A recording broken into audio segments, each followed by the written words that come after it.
everyone. So those of you who don't know me, I'm Ilyas, and I'm just going to start with Hajar's question. So let's go. So let's just add that in.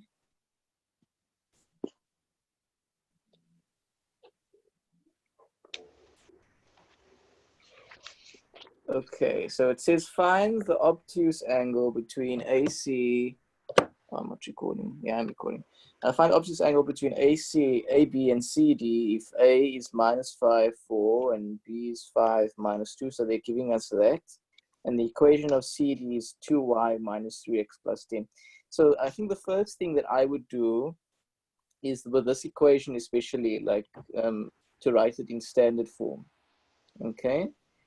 And you do that by making y the subject of the formula. So 2y equals 3x plus 10. So therefore y equals 3 over 2x plus 5. Okay, so y equals 3 over 2x plus 5. So that's the equation of the of this line. Okay, the equation of CD. Okay, and that makes sense because it's a positive gradient 1 over 5. So it's not this line, it's going to be this line over here, okay? And it's, oh, it says there, remember, write the equation in standard form, okay? I just said that. And then find the angle of inclination of the line CD, otherwise use the points. So it's like telling you what to do, okay? They won't do this in your exam, so you must, okay, find the angle of inclination. Okay, so what does this mean? Like, what is the angle of inclination?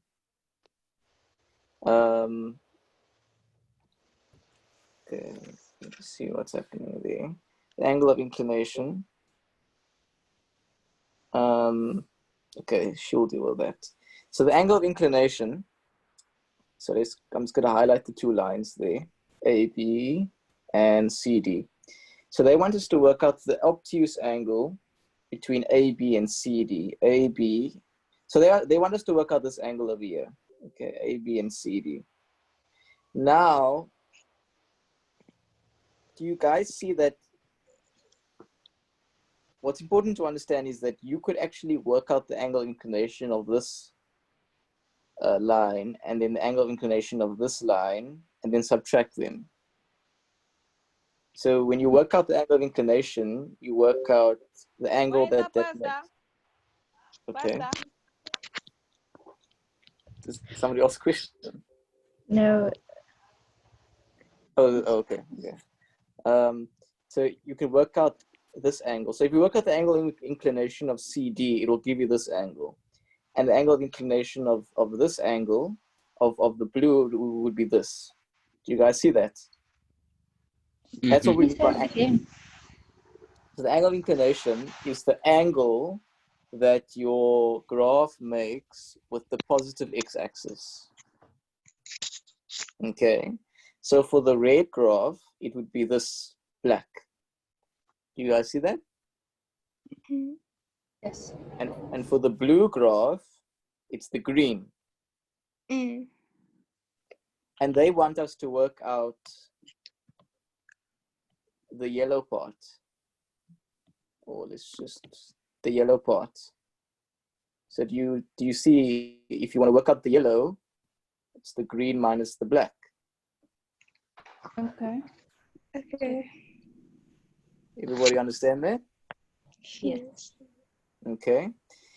So how do we work out the green? So the green is just the angle of inclination. So, and the angle of inclination is, and I've actually got a formula there, but it's just, you know, the grade, it's tan theta equals the gradient. So tan of the angle of inclination equals the gradient. So if you know the gradient, you can work out the angle of inclination. That's the cool thing. So whenever you know the gradient of a line, you can work out the angle of inclination. And just for those of you who are interested, like why is tan the angle of inclination? She's not there. Okay, okay, just try and okay. Okay, I'm gonna just mute that one. Okay, Yeah, just because it's a bit loud. So basically tan is why is tan the gradient? Because if you, and we actually made a concept video on this, because what you must understand is that in a circle, if you take the angle of any, if I draw a circle, and I take any two parts of the, like I take this part, this is going to be a triangle, and the hypotenuse of the circle, the hypotenuse of the triangle is just going to be the radius. Okay, and then this is going to be y, and this is going to be x. Okay, so what is tan going to be of this angle, guys? What is tan going to be? Who wants to give it the answer? What is tan equal to? Which ratio? Opposite over adjacent. Right. So in this triangle, X over what's opposite over adjacent? X over Y. No, opposite over adjacent. Oh. Y over X. Y over X. And what's y over x? Tan. The grade. The gradient. And that's what you're taught. You're taught that the gradient is the change in y over the change in x. But it's also equal to tan, because in the tan function in the circle, it's tan is y over x.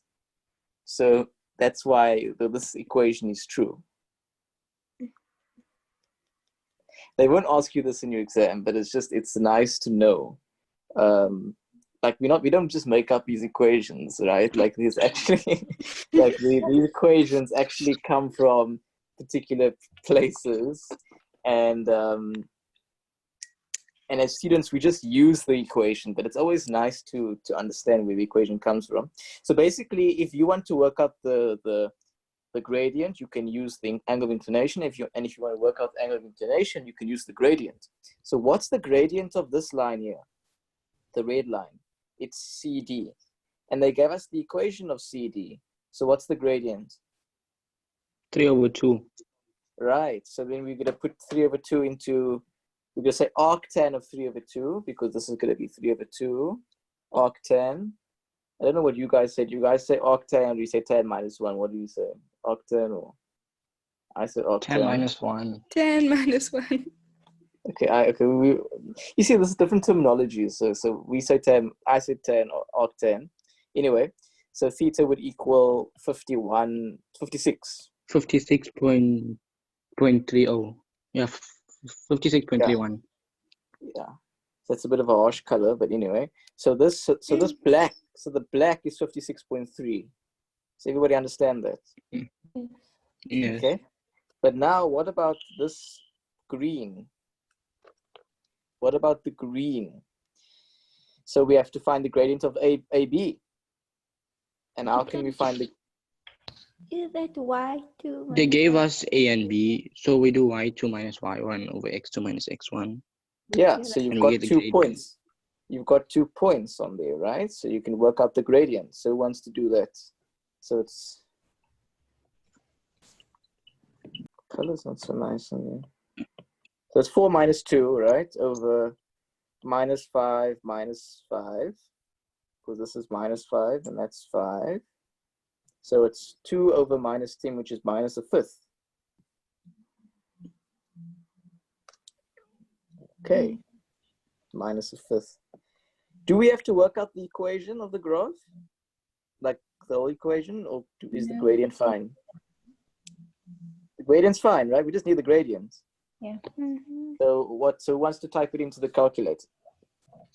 You get? You get a negative 1.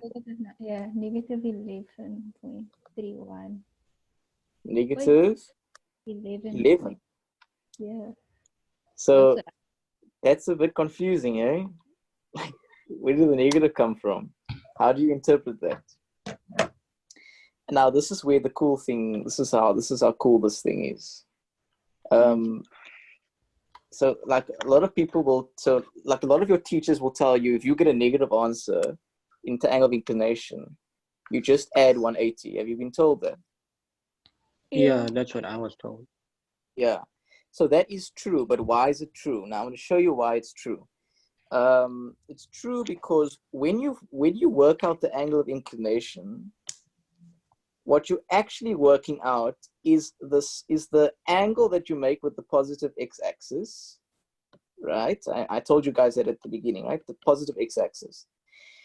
But it's the smallest angle. Now I'm going to explain that now.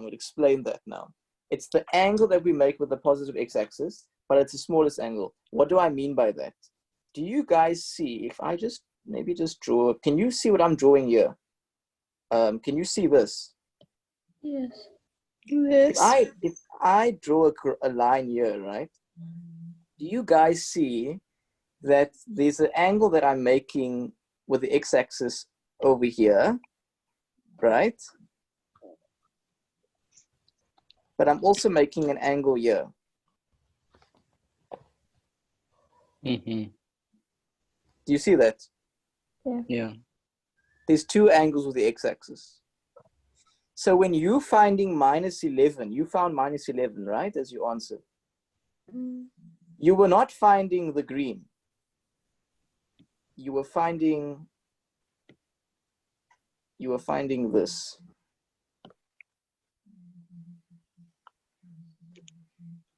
Because that's also making an angle with the x-axis of the blue graph. And because it's below the x-axis, that's why the angle is negative. You guys were taught that if it's below the x-axis, right, on the cast diagram, you guys remember the cast diagram? ATSC, if it's below the x-axis, like it's here, it's negative, right? It's going to be negative if you go like this. If you go clockwise, it's negative. Yes. The same thing over here. So when you get negative 11, that's not wrong. That's important to understand. It's not wrong. But you just want to work out this angle. So how can you work out this angle? You just Can't say we take the 180. minus 11? What? Can't we take the minus 11 and add it to 180? Or minus it by 180? 180 minus 11? Which is exactly what you've been taught, right? So that's what. But what I'm trying to tell you is why they're teaching you that, because maybe they didn't explain to you that the answer minus 11 is still correct. It's just this angle, but you want this angle. Oh. Okay. Because you see, you're making an angle with the positive x-axis. Here you're making an angle with the positive x-axis. Do you guys see that? They're both angles of the positive. In fact, on this diagram here, I actually made a mistake. It should actually be this, sorry. It's actually this angle. Do you see there's two angles there? This one and that one. There's two angles with a positive x-axis. But which one is smaller? It's this one, right? It's this one over here. That's smaller. So that's the answer that you get on your calculator. This one is also two answers, the green and the orange, because they're both angles that the line makes with the positive x-axis. But since the orange is smaller, it gives you the orange answer. For the bottom Okay. of the angle, do you actually want? For the rough one that you drew there at the bottom. Say it again. Who said that? Rivka. For the rough one at the bottom, the graph that you drew there at the bottom. Yeah. Isn't it both positive then? Yes. But the one is bigger than the other. So you want the bigger one? Yeah, but when you put it on your calculator, it's going to give you it's going to give you the smallest answer. Okay. So that's why they never tell you to add 180, because the smallest answer is actually the one you want. But when you have an obtuse angle like this, you can have this angle with the positive x-axis or this angle. And the calculator will always give you this angle because it's smaller. So that's why you want to, and the only difference between these two angles is that they're 180. They add up to 180. So you just subtract 180. Or we say 180 minus the angle. Well, you say plus 180 actually. Okay. So the moral of the story, you add 180, but I just want to show you why. That's the most important thing. I want you guys to know why. Okay, so does that make sense? Yes. Everybody understand? And this is recorded, so you can go back to it if you want. Okay. Everyone good? Yeah.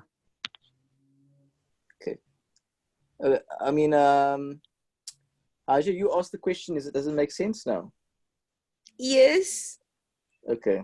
Okay. Now for this one. Okay.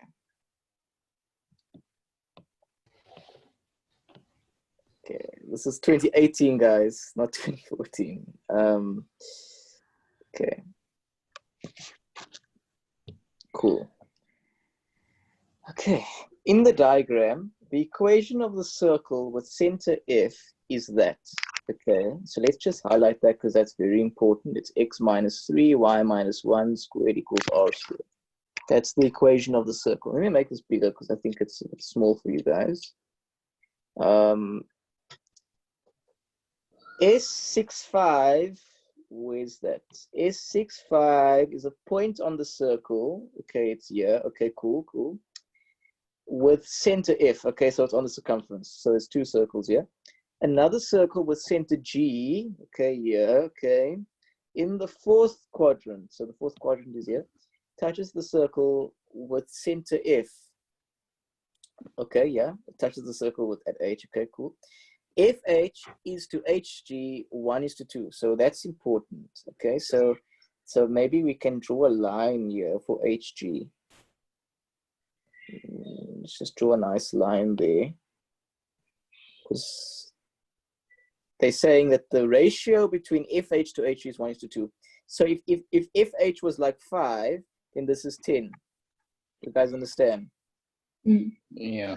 If it's 1, then so what I do is, because we don't know the value, so I write it like this. I would write x and 2x. So whatever x is, that's the ratio. Okay. The point J lies in the first quadrant. Okay, such that HJ is a tangent to both circles. Wow. Okay. So HJ is a common tangent. JK is a tangent. Okay, so JH is a tangent, and JK is a tangent, and JH is a tangent to both circles. Okay, cool. So we already know that this is 90 degrees. Okay, using the tan radius rule. JK is okay. And also, do you guys know the ice cream cone rule? No. Have you heard of the ice cream cone? No. The ice cream cone rule says that if you've got a tangent from a common point, then these two sides are equal. Oh, Yeah, yes. yeah, I heard of that. Yeah, I know that. Okay. Yeah. Or don't you call it the ice cream cone? I call it. No. Like, can't you see it looks like ice cream? Can't you see it looks Yeah, I like see. Yeah. a ice cream? Okay. Oh, I see it now. You guys haven't been out lately, so I can forgive you. So, okay, and then it says, okay, write the coordinates of F. Now, where's F? Okay, F is the center of the circle. And they gave you the equation of the circle. Yeah. Okay. So, guys, what's very important is the equation of the circle tells you pretty much everything that you need to know. Because if I give you, where's the general equation? It's x minus a squared plus y minus b squared equals r squared, right? Mhm. And when it comes to a circle, you need two pieces of information. You need to know the center and you need to know the radius. If you know the center and you know the radius, you can draw the circle. And both of these things you can tell from this, because AB is the center and R is the radius.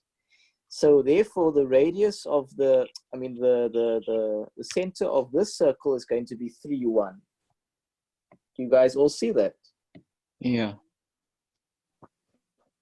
It's going to be 3, 1.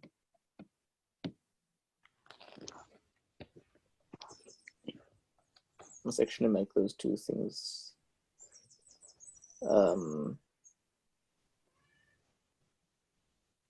How's it not going like that? There we go. Bigger. Okay, there we go. Cool. But then that must not be. Okay, let's just make everything group. Sorry guys, I'm just having some technical issues here. There we go. Cool. There. So does everybody understand why it's 3, 1? Mm-hmm. Yes. Yes. Okay. Okay. Calculate the length of FS. Where's FS? Okay. And that's quite straightforward because they gave us 2 points, right? So you can use something called distance formula. Have you guys heard of distance formula? Yes. So who wants to tell me distance formula? Isn't it d equals square root x2 minus x1 squared plus y2 minus y1 squared? Yeah. So that's distance formula. A nice way to think of it is, the way I remember it is that, you could even just say d squared, right? D squared, and then you erase the square root. Right, you can just erase the square root, and then it becomes d squared equals. So the way I remember it is that I think of it as the change in the x value squared plus the change in the y value squared. That's it. The change in the x values squared plus the change in the y values squared. So what's the change in the x values? It's 3. Squared is 9. 5 minus 1 is 4, 16. So 16 plus 9 is 25. Therefore, the distance is 5 because it's d squared equals 25. So that's a quick way. I find that's a nice quick way of doing the distance. So the distance is 5. I'll just repeat that just to beat it, because the x values, it's 6 and 3. So 6 minus 3 is 3 squared, which is 9. The y values is 5 minus 1, which is 4 squared, which is 16, and 3 squared plus 4 squared, from Pythagoras, you will know, is 5 squared. So therefore the distance is 5. Okay, so we can write here Fs. Okay, let's write that there. Is 5. Okay, cool. Next question. The length of HG. Okay. So guys, what is Fs, guys? What is Fs? Radius.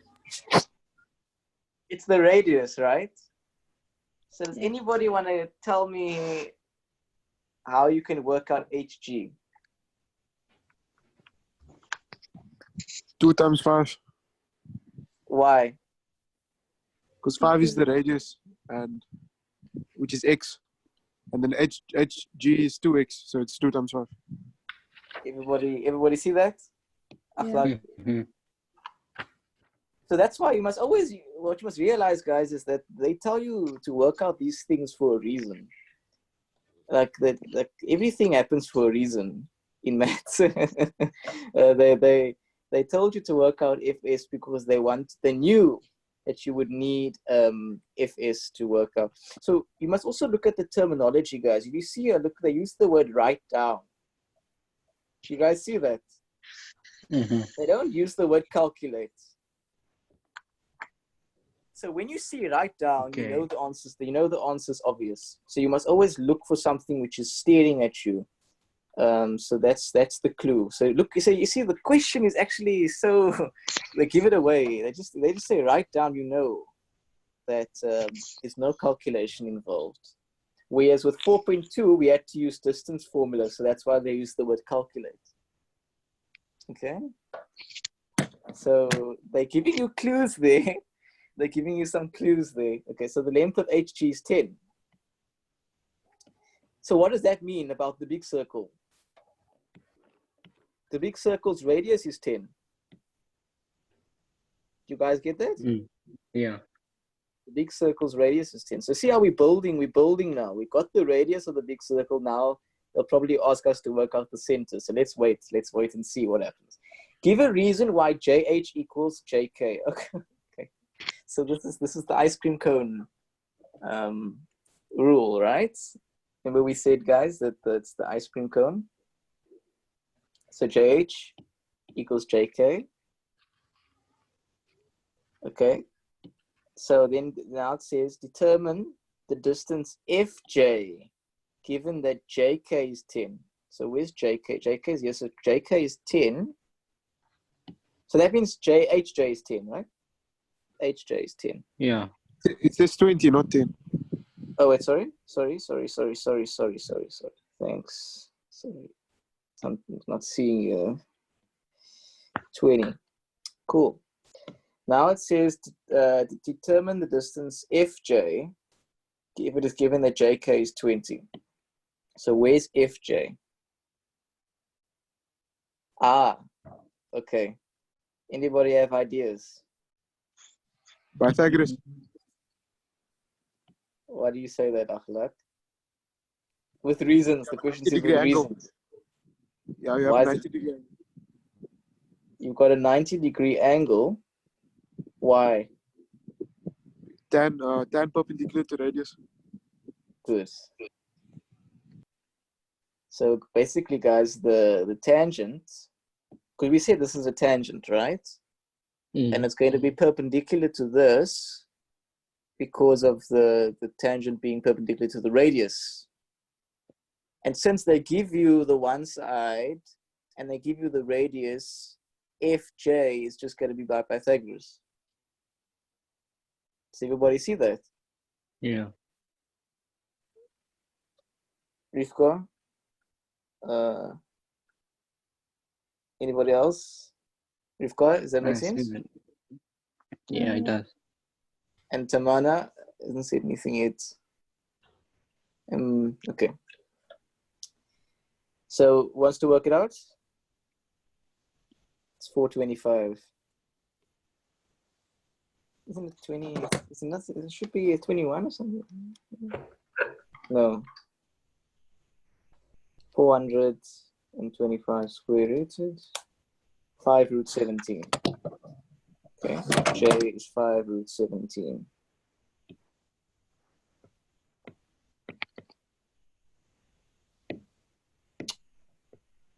Okay. Okay. The equation of the circle with center G in terms of M and N. Okay. The equation of circle G in terms of M and N.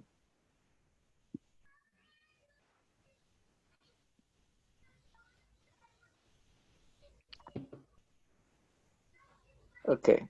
So basically it's only one mark. So I think all they're trying to do is they're trying to do this, right? So they're wanting to say x minus m squared plus y minus n squared equals the radius squared, which is what? 10 squared. Which is 100. Does everybody see that? Okay. It's just the normal equation. We're just putting m instead of n. The coordinates of G, if it is given that the equation of the tangent K is x equals 22. Okay, so the tangent JK is 20. So what this means that Okay, so if this, that means that so what does that mean? JK, that means that JK is a vertical line. Do you guys understand that? Yeah. If the equation is x equals 22, that means that it's a vertical line. Whenever you have an equation x equals something, it's a vertical line. And whenever you have an equation y equals a constant, like y equals 5, it's a horizontal line. Okay? Okay. And whenever you have an equation with a vertical line, it's going to be x equals something. So when they tell you that x equals 22, because some of these mic is a bit loud, if they tell you x equals 22, they're essentially telling you that JK is a vertical line, which means that the tangent, when it touches the graph, the radius is going to be a horizontal line. Do you guys understand that? Mm-hmm. So that's also very important. Okay. And it's 7 marks. So given that the equation, so it's x equals 22. So we know the x value. You know, the x value is 22. So it's going to be 22. And it's going to have the same y value.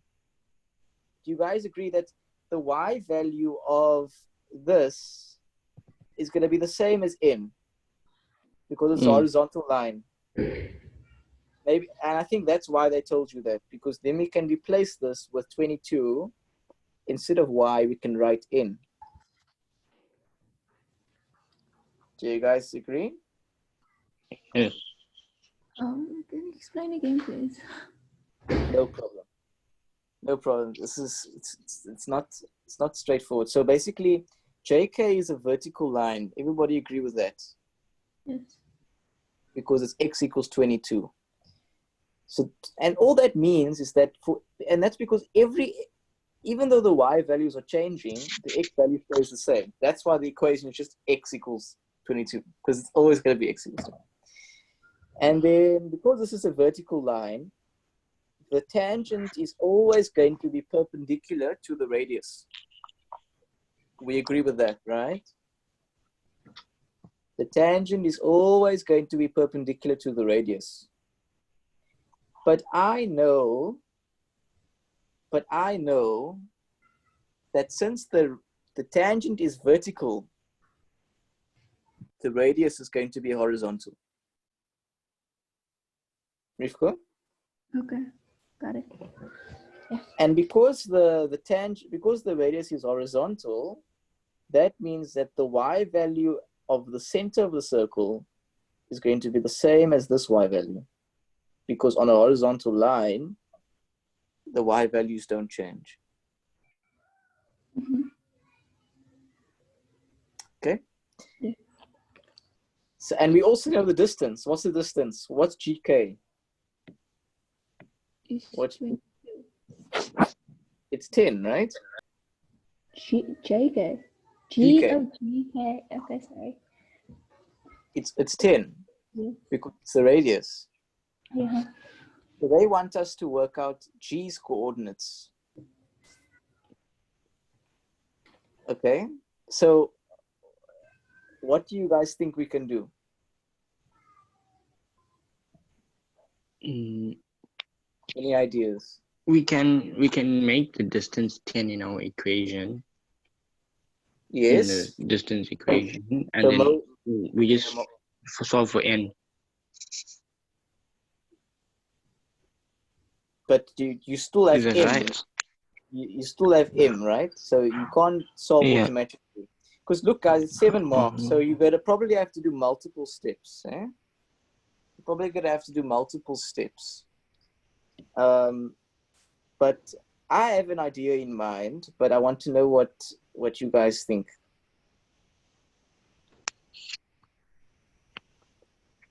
Do you have any ideas? So Mo, you were right. But so my idea is to do distance formula twice. Yeah, I also was just gonna say that you can do it for m first, and then you can do it for n. So you do this distance, and then you do this distance, GF. Yeah. Because you know the distance is 15, and you've got a point. So maybe, yeah. So So let's just see here.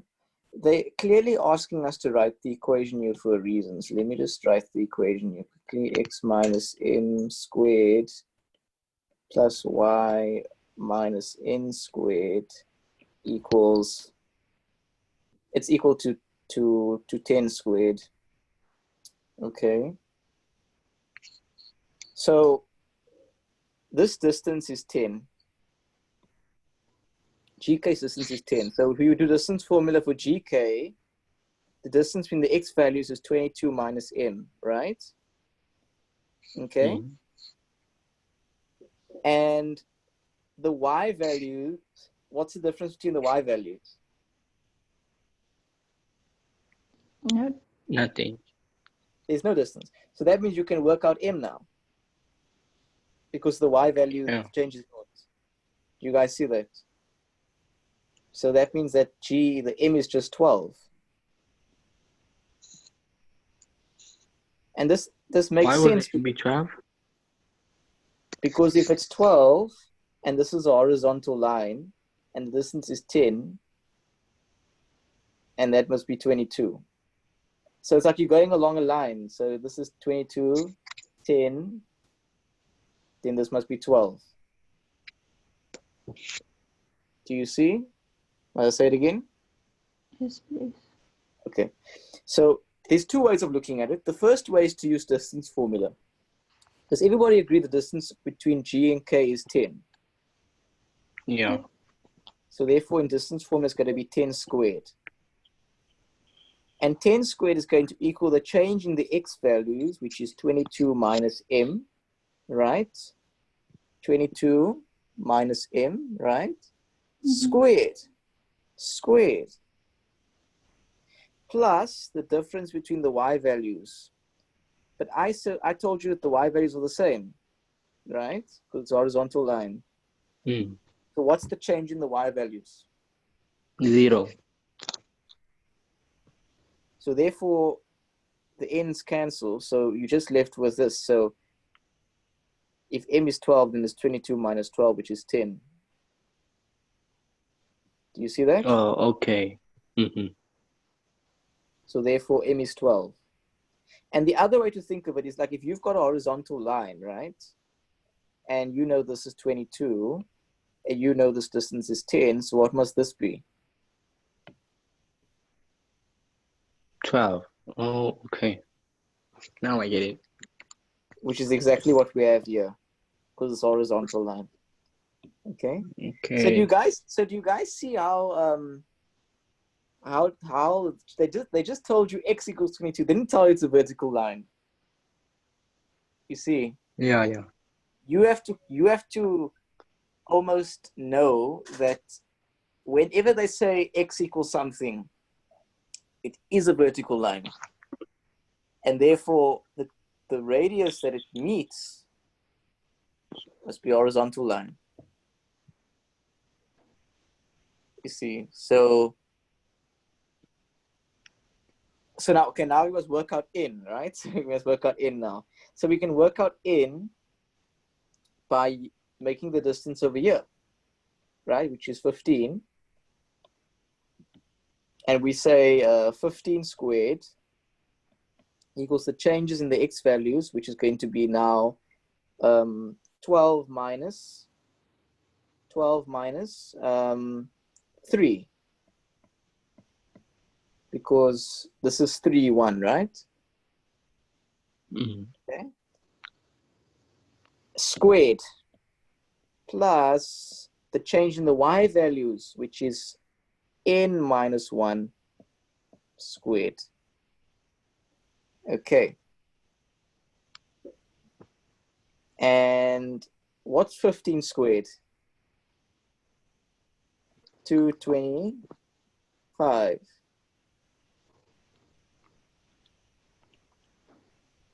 Yeah. 4 squared is 16. 81. Okay, that doesn't actually, I thought it would be a nice number. It's 9, my goodness, sorry. I'm being so sorry, guys. That's 81. And that's 144. Okay, so okay, wait, I'm skipping here. Let's not jump ahead.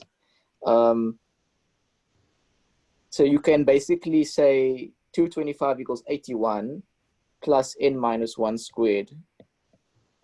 But what's 225 minus 81? It's 144. Okay. Which is n minus 1 squared.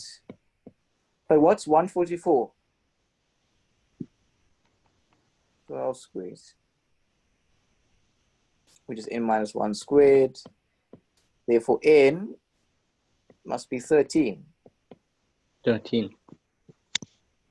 Because 13 minus 1 is 12. So you've got m to be 12 and n to be 13. That makes sense. So who wants to tell me the equation of this actually no. N is not sorry, n is not 13. N is negative. N is actually negative because you can see here in it. So when you've got a quadratic equation, you get two answers, right? Yeah. So let's actually know. So 13 is one of the answers, but in this context, n is negative. So let's just create some more space here. So it's 12 squared equals n squared minus 2n plus 1. Right? So that means that n squared minus 2n minus 143 equals... I got minus 11.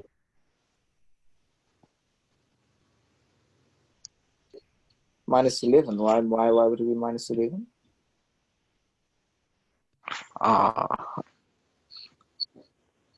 What? Did I make a mistake? No. Just want to get the quickly.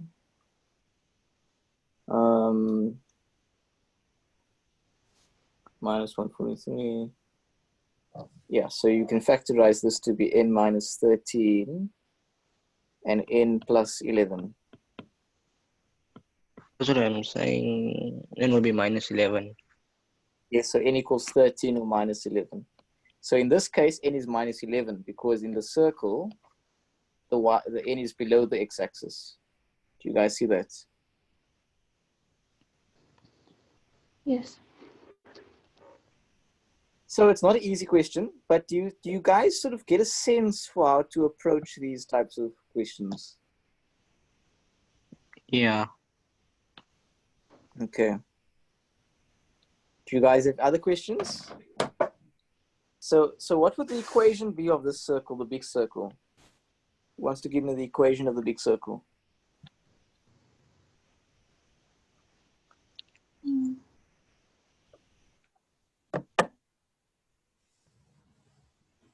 Anybody want to try?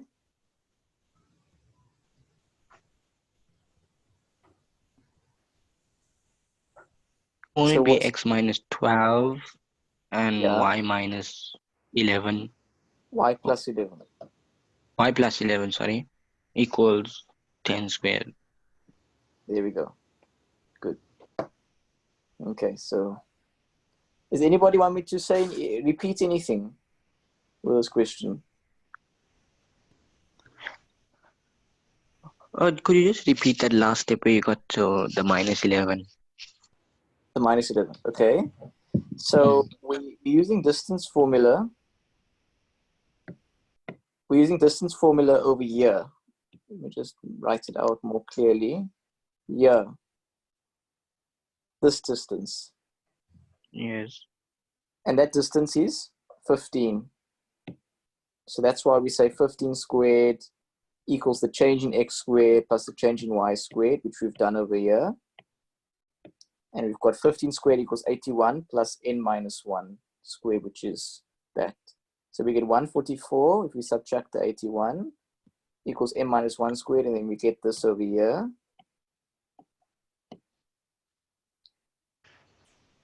And then we get n equals n squared minus 2n minus 143. And then you get n equals 13 or minus 11. Okay. Okay. But when you made it into a quadratic, Yes. uh, How did I solve it? oh, okay. No, okay. No. It's fine. When isn't it to open the bracket, you have to do it as a binomial. So you take the 2 to the n, and then you take you take n times 1 minus 1 times 2. Yeah, so I mean n squared,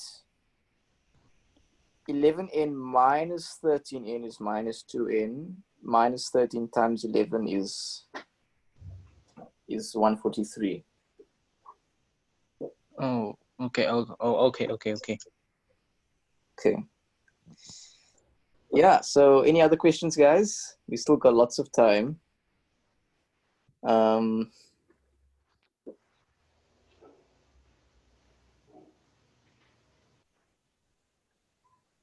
So you can ask me questions, you can ask me concepts. We've got more than enough time. I don't have any questions right now. I do have a question. I just need to find it. Sure, no problem. 1 second.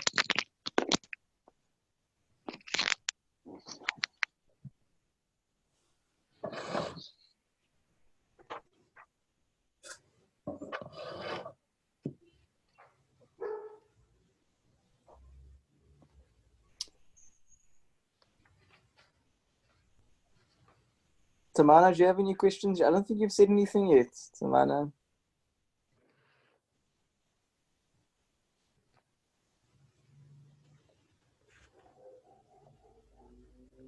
And Zoe?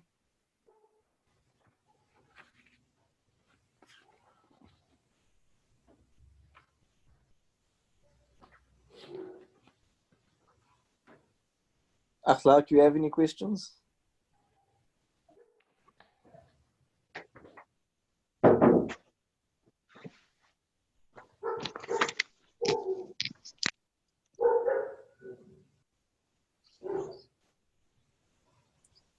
Do you think your friends are in holiday mode still?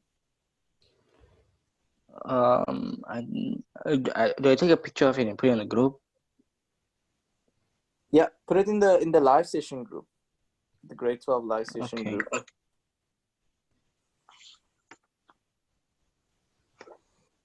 Just so that it doesn't get confused, so the other tutors don't think that it's a question in the grade 12 group.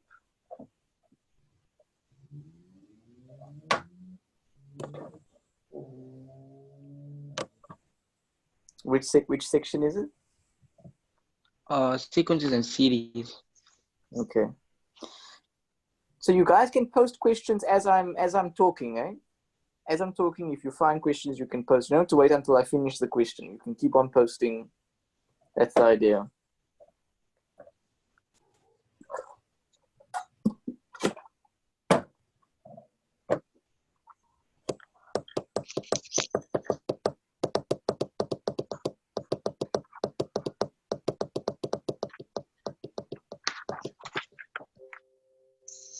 Okay.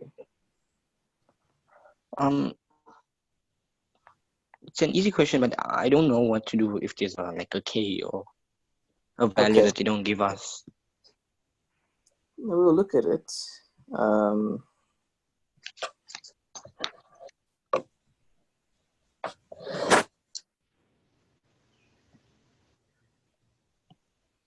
So remember, I mean, you mustn't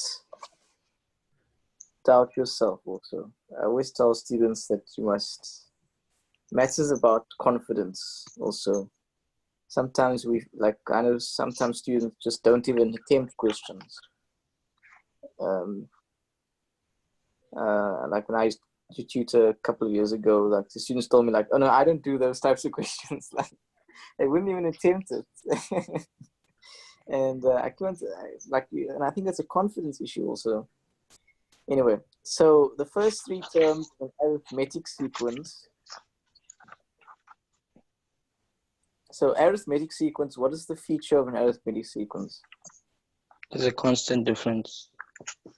Okay, so there's you either adding the same thing or you're subtracting the same thing. So Yes. the nice thing to do is that you can say T3 minus T2 equals T2 minus T1. Okay.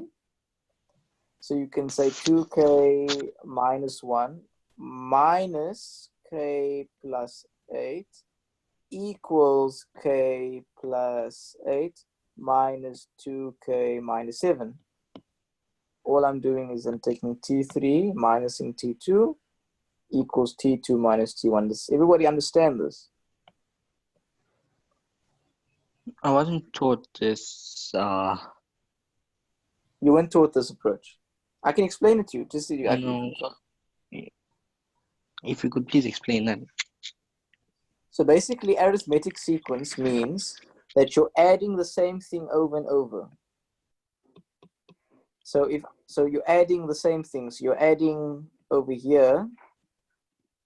So if I make an arithmetic sequence like 3 plus 7 plus 11, 14, 19, right? You see the sequence? You're adding Mm-hmm. 4. 4. So it's arithmetic sequence. But, so what do we know? We know that the key feature is that the constant difference is a constant difference. So if I take any two consecutive terms and I subtract them, I will always get the same answer. Okay. So that's why if you take the third term minus the second term and the second term minus the first term, they will always give you the same answer in an arithmetic sequence. Just like over here, if I say the third term minus the second term, which is 7, the third term minus the term before it, and the second term minus the term before it, will always give you the same number because it's arithmetic. Okay. Everybody understand that? Yes. Okay. So I'm doing the exact same thing here. It's just they've got some variables, but it's the same. So the third term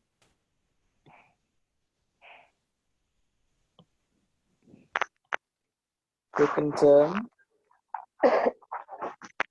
term, first term.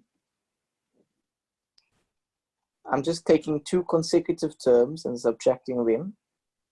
Two consecutive terms and subtracting them. And because it's an arithmetic sequence, this will be the same. There will be the same answer. Okay? Okay. Does it make sense? I can explain it again. I get it. Okay. But don't worry, you can stop me if I'm saying something that doesn't make sense.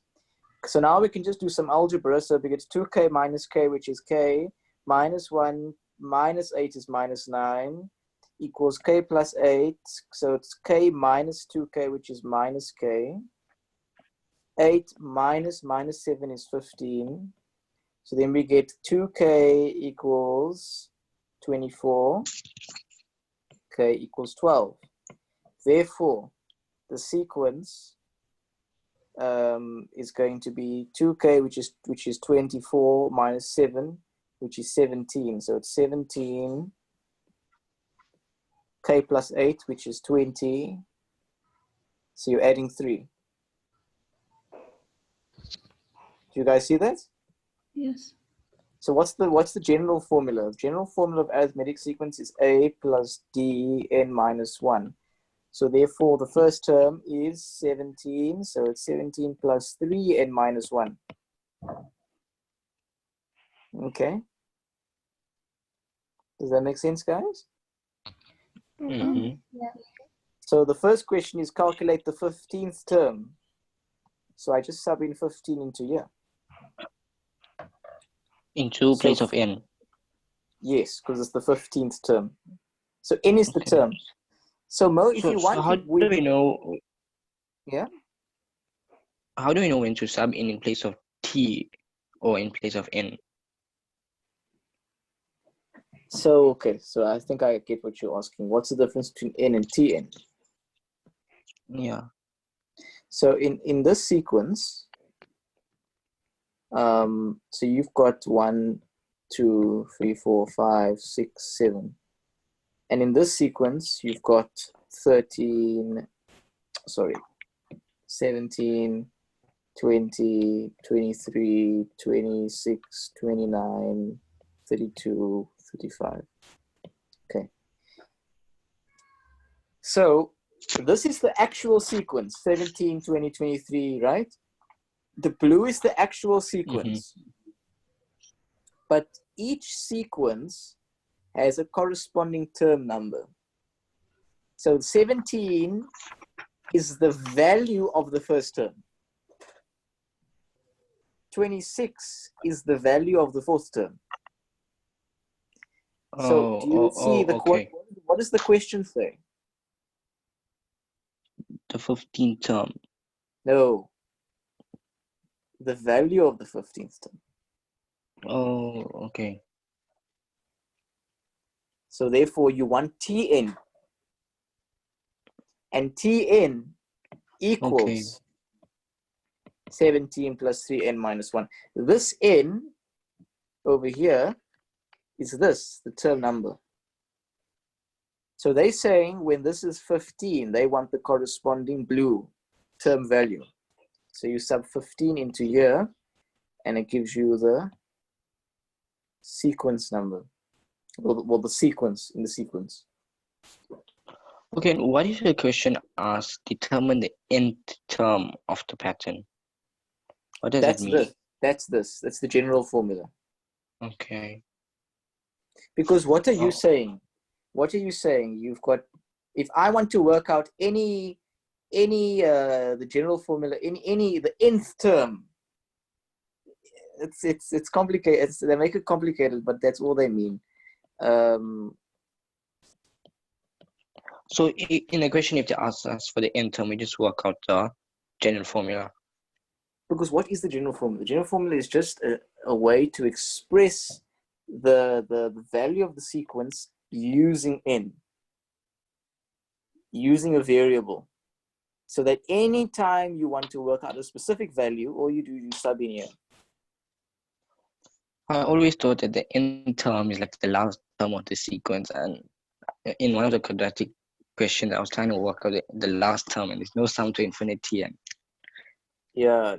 So they ought. So if you think about it, sometimes the nth term is the last term. So if you look at I want you, after this live session, I want you to watch the concept videos on number patterns. okay. So we've made concept videos on arithmetics, and there I go through in detail what I said here. I go through it in a lot more detail. So I think just watch those, and that will help you solidify the concept. So and that's to all of you guys. Please watch the concept videos. It's for me, it's the most important thing you can ever do as a Tutonic student. It's actually just to watch the concept videos. Okay, so let's look at the second question. Okay. Calculate that. Calculate the sum of the first 30 even numbers. Okay. The first 30 even numbers, even terms. So when they say even terms, they mean 2, 4, 6, 8, 10, 12. Okay. So how can we do this? So we know the general formula. It's 13. Well, we know the general sequence. It's 13 to. I'll keep on writing 13. It's 17, right? 20, 23, 26, 29, 32, 35, right? Continue on. Which of these are even? Which of these are even terms? The second term, fourth term, So what are they? 20? 26, 32, And if we were to continue on, it would be 38, 8, 41, right? No, not 41, sorry. 41 is the next 44. 44. And they want you to sum up all these for the 30th term of this blue one. But do you notice something, Mohammed? Do you notice that the blue actually forms its own sequence? A difference of 6. Yes. So it will be So it's you just have to write the new sequence now with the new formula. So what's the new formula now? What's the new arithmetic sequence formula? What's the nth term, Mohammed? What's the nth term of this sequence? the general formula. Mm-hmm. Tn is equal to 20. Yeah. Dn minus 1 What's d? plus 6 into n minus 1. Perfect. There's the nth term. But now they want you to work out the sum to 30. So what's the sum formula? N over 2 into 2a plus d into n minus 1. Yeah. So what's n now? So now do we sub in 30 in place of n? Yes, because it's the 30th term. You want to work out the value of the sum, the 30th sum to 30 terms. Mm-hmm. So n is now 30. Okay. And a, what's a? Into 6, 2 into 6. No, not 6. 2 into 20, which is 40. Yeah, so it's 40. Plus 6 into 30 minus 1. 30 minus 1, so it's 29 times 6, which comes to 174. 174. So then you just sub it in. So it's 15 times 214.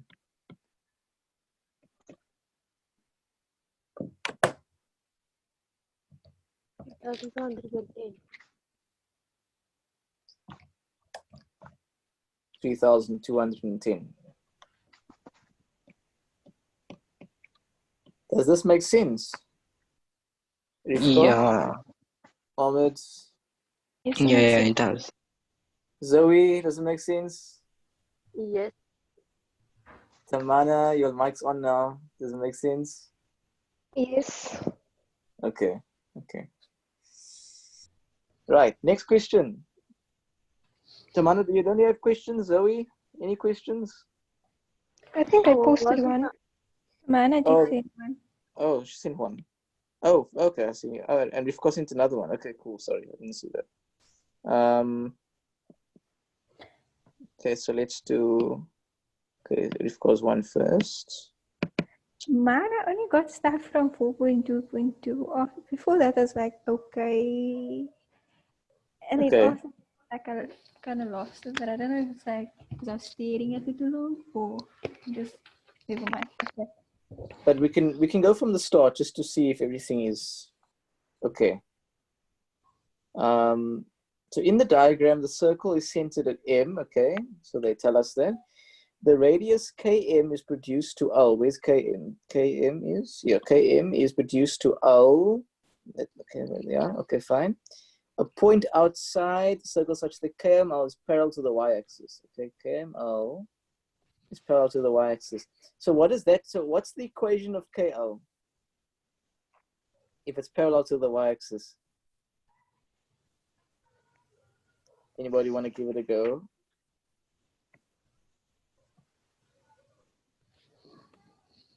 The equation. Mm. Hmm. So what did we say if it's a vertical line? What did we say about the equation? The Y previous is question. equal to a constant. No, no, no. That's a horizontal line. X is X is equal to. Oh, yeah. So what is X going to equal? 2. No, 2. Yes, yes. Who said it? Before. Yes, because you can see here that X is 2. So throughout this entire line, X is going to equal 2. And if you guys want, if there's concept videos on vertical lines, horizontal lines, there's everything. There's concept videos on it. Okay. I don't think they asked you to solve that. I just asked you that question. Okay. LTP is a tangent to the circle. Okay, yeah, it's a tangent. LTP, yeah. Somebody's mic is a bit loud. Good, yeah. And S is the midpoint. Where's S? It's the midpoint. Okay, cool. The midpoint. Okay, so if we work out K, then we can work out P, because you know, okay. Okay, and then given that the radius of the circle is 5, show that B is 4. So here, so what did you do, Rivka, over here? The radius is 5, but isn't that the gradient also? No. I mean, you can find the, show the, forgot what I did. Wait, let me get my book quickly.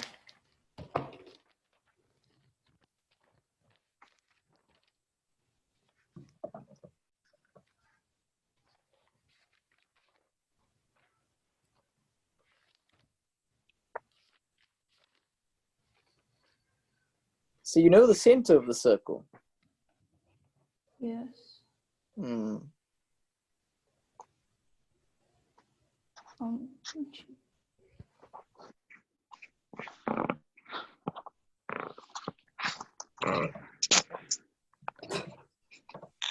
They give you the radius, actually. They say in the question, sorry. It's 5. Mm. So we know the distance. Mm. So what can we do? So we can use that same distance thing that we did the last time. Exactly. Yeah. So So what's 5 good? equals the distance, the difference between the x's. 5 squared, eh? 5 squared. Yeah, or 5 squared. What's the difference between the x's? 4. So what is this going to be over here? Going to be 3. Okay, this one's just jumping the gun there. Okay. 4 squared plus b minus 1 squared, right? Difference between the y's. Yeah. Okay. So what's so this is going to be 9. 25 minus 16 is 9. 9. So 9 equals b minus 1 squared. So therefore we can say equals b squared minus 2b plus 1, right? So then it's b squared minus 2b minus 8 equals 0. Therefore,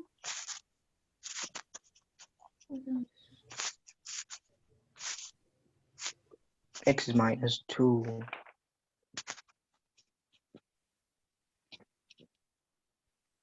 what do you guys say?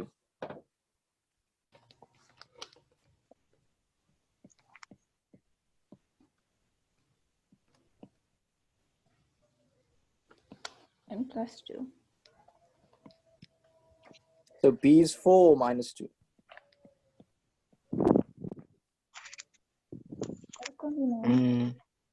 It will be 4. So it's No, going no. to be 4 or minus 2. It will be 4 because it will be minus 2 because it's on the negative x-axis. No, but it's the y But value. it's the y value. It will be Oh. 4. So why do we get 2 answers? Why do we get 2 answers? What does that mean? At 2 points There's 2, yes, so 2 points where? where x equals negative. Like with the radius touches this thingy at negative 2. You are right. I'm just going to make it more defined. So basically, when you make this equation, you basically ask, like in an equation, you're just asking the equation to tell you something. You're asking the equation to tell you, when I have an x value of minus 2 and a gradient and a distance of 5, what's the possible y value? And the equation is going to tell you, okay, here's the possible y value. But isn't there another possible y value here? Because the distance is 5 and the x is minus 2. Do you guys see that? Yes. So that's why the equation doesn't know which one you want. I'm kind of talking like equations of person, but I mean, it doesn't know which one you want, right? So it's going to give you both. So you have to just look at the graph and say, okay, it can't be this one because it's negative, so it's going to be positive. Okay? Okay. So therefore, B is 4. So the next one, the coordinates of K. What did you say, Rifka? I said let's go on to the next one and then I asked you. Oh, okay. Okay, does anybody have any ideas?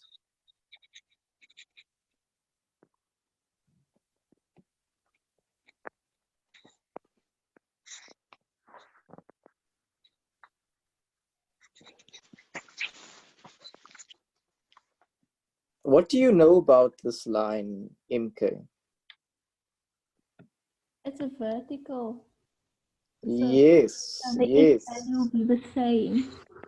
yes. So And therefore the y value? Distance thingy equation. Yeah. We don't actually have to use it. Well, we can, but I mean, You can. if the x is the same, so it's just going to be minus 4. Do you agree? Oh yes, yeah. Because it's 1 and it's okay. Yeah. Okay, and then the equation of LTP. That one. Anybody want to give this one a go?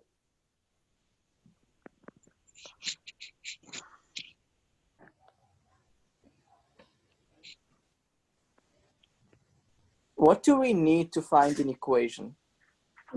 The gradient. No gradient. And we need another point. Do we have the gradient? No. We can work out the gradient. We can work out the gradient. How can you work out the gradient?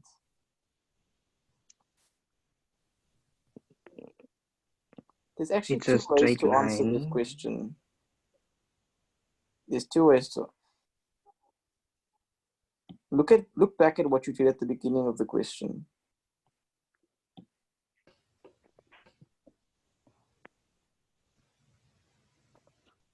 Oh, we saw those coordinates. So where a straight line meets a point, the gradient of that point is the same. Yeah, but I want to know the gradient of the LTP.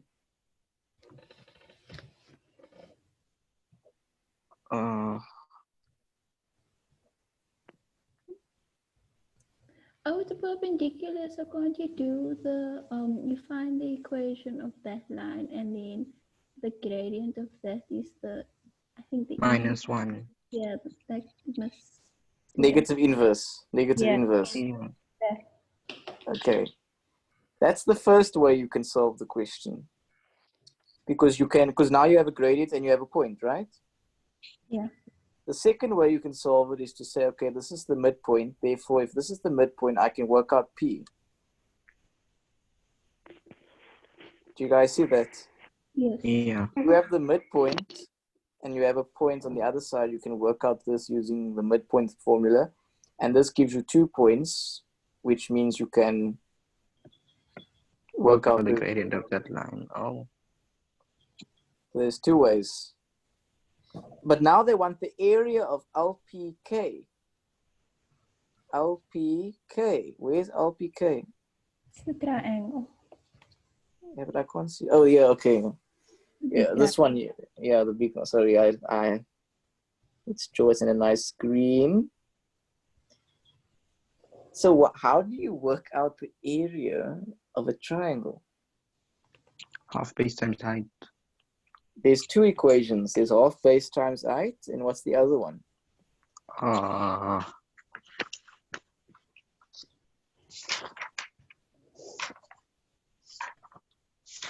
Anybody know the other equation? I know it. I just need to find it. So you guys just memorize the equations, then you'll never have to find it.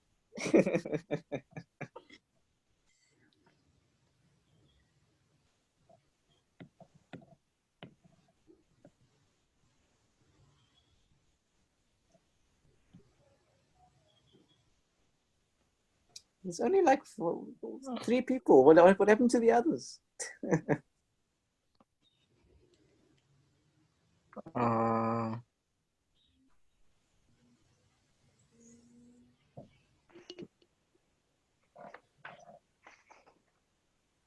Okay, who's next? I don't know who's next. Is it half AB sine? Half AB sine C. Yes. Do you want to explain the formula? What does that mean of AB sine C? It's you take half of AB and then you times it by sine C, sine of the angle C. But where's C? So like if this is A and this is B, where's angle C? In between A and B. Correct. That's very important. Well done. Because a lot of people don't always realize that C is we call C, this is something you can just learn. It's called the inclusive angle. Yes. The inclusive angle, which means it's the angle that is in between 2 sides. So if I chose, if I made B here, where's C? On top. Oh, yeah, that's on top. Oh, okay. So do you guys understand now? Yeah. So how can we work out which equation are we going to use, and how do you know which equation to use?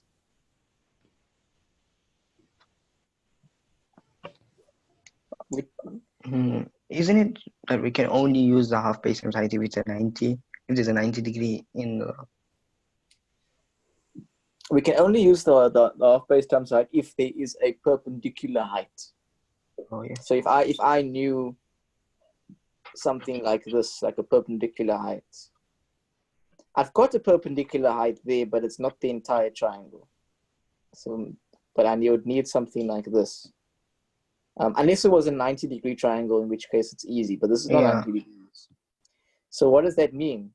We have to use the other one. use the other one. So it's 7 marks, so you would have to do a bit of work.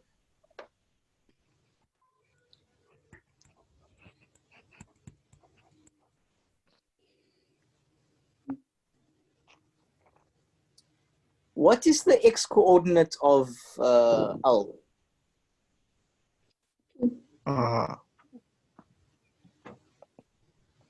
Coordinate of L. Won't it be 2?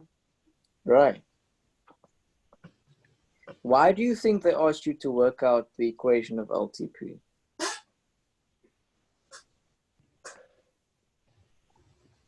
because What would that tell you?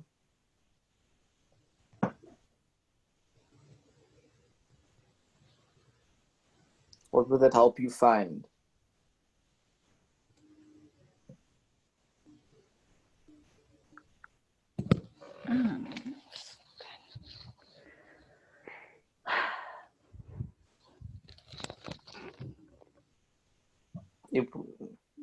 It can help you find L, okay, yeah. the Y value of L. Because you have an X value and you have the equation of the line, which means you can work out the corresponding Y value. Okay. Yeah. And what that means is that would mean that you would have you could work out the length of LK now. Because you have the 2 points. And you can work out the length of L of KP. So you would have your A. And you would have your B. So what do you need to find then? Angle C. The angle K. Angle K, yeah. It's not easy one.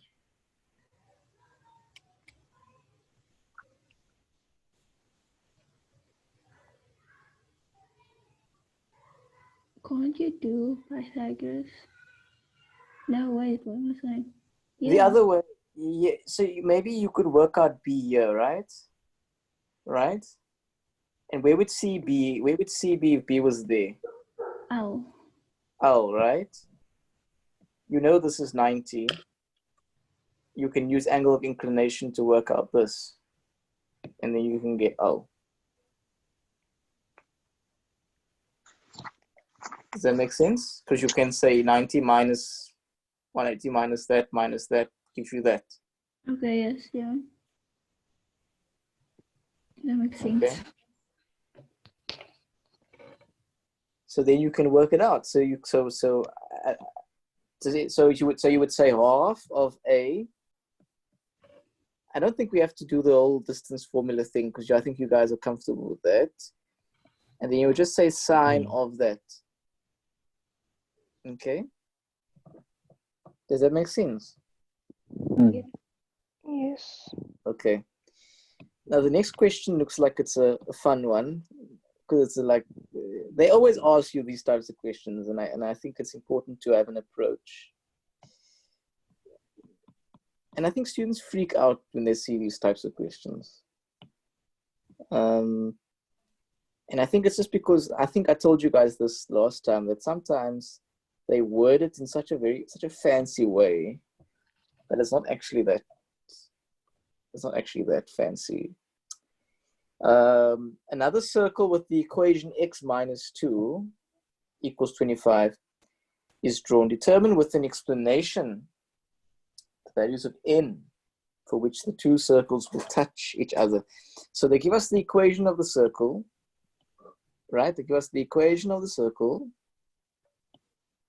Okay.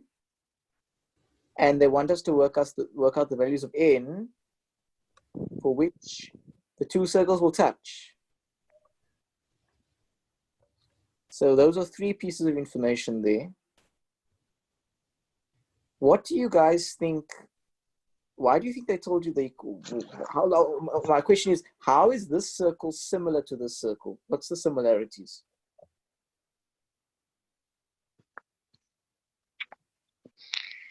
Similarities between what again? Won't the This radius be the circle. same? Yeah, so similarities between this circle and this circle that we have already. The radius. And what else? That 2. What's the 2? That vertical x2 thingy. So the x value of the center. Yes. Yeah. Okay. X value of the center. So why I'm asking that is because what's the only difference between these two circles? It's the y. It's the y. That's all. So that's how it's so fancy, but that's all they mean.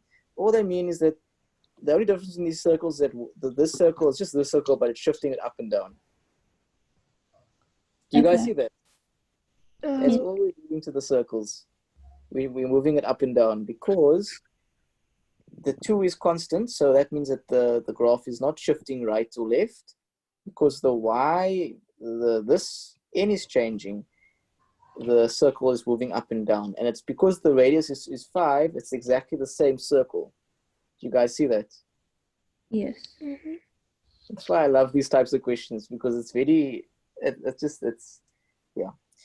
Now it's asking you, what are the values of n for which the 2 circles will touch each other externally? So where do they touch each other externally? At what point? So what does it mean to touch externally? It means this, right? Yes. And this. Yeah. So do you agree there are 2 values where they touch externally? Yes. Does everybody understand why I'm only moving this up and down? Yes. Yes. Because they're telling me that the equation is x minus 2. So that there's no variable here. So the circle won't do this. Only moving up and down. Because the n is variable. The n is variable. Okay? So there are 2 places where they touch externally. Let me just make this circle look nice. So it's got a center. It's got a radius of 5.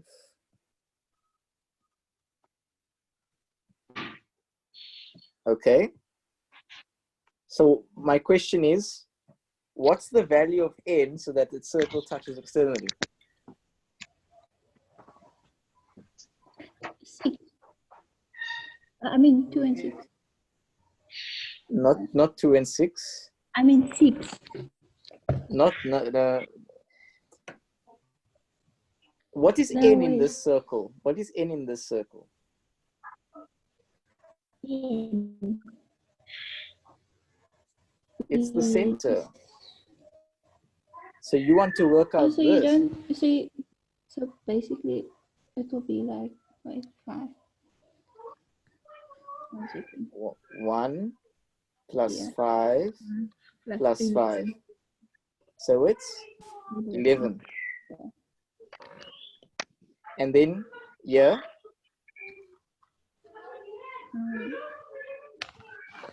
Negative.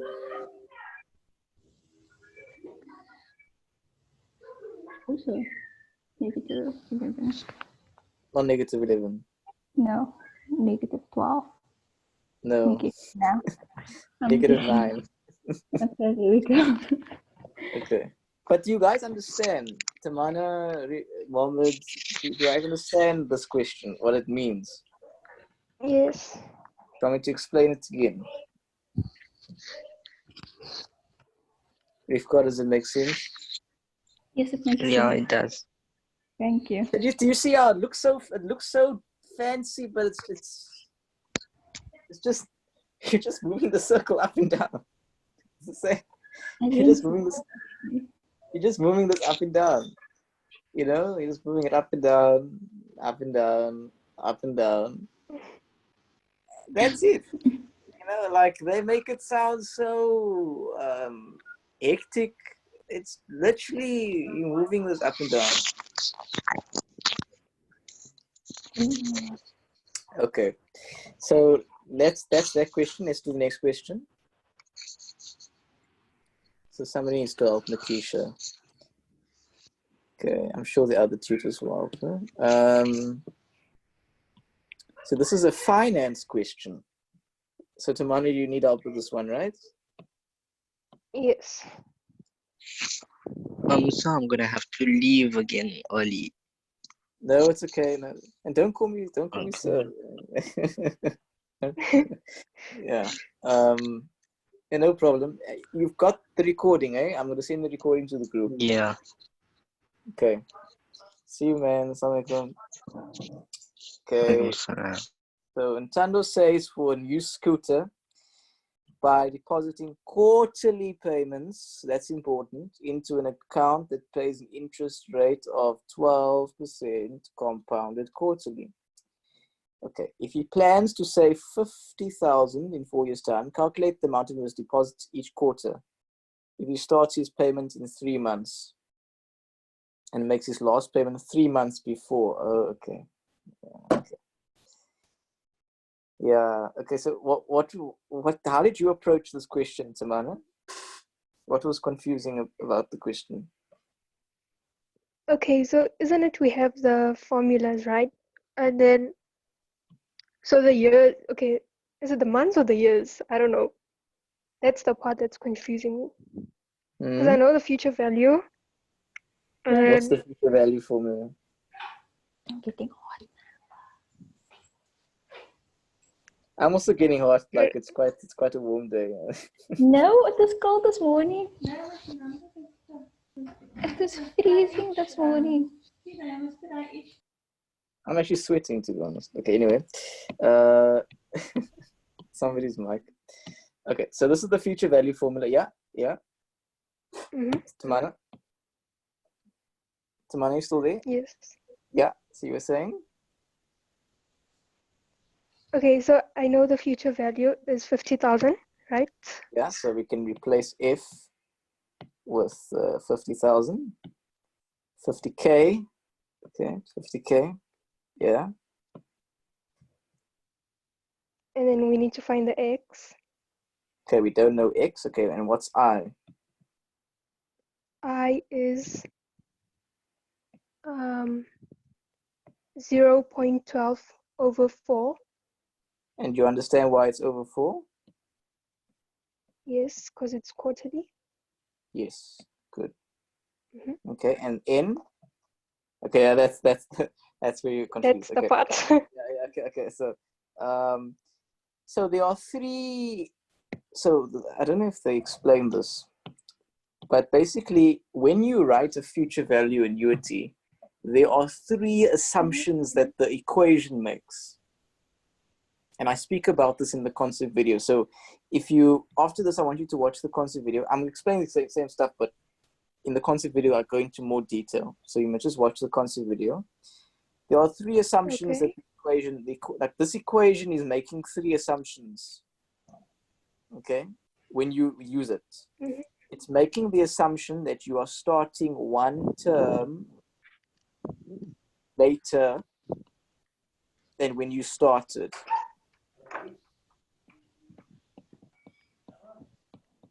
Okay, the second assumption that it's making is that the, sorry, somebody say something. No, sorry.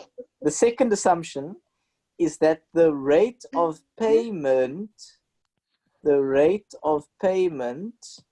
corresponds to the rate of interest. So if you are paying quarterly, then your interest must be quarterly. Do you see? Tamana, does that make sense? Okay. So, and if you're paying every month, then your interest must be every month. Yes. The third assumption that the equation makes is that your last payment is at the end. And this is where your question comes in. The last payment is the end of the, signifies the end of the annuity.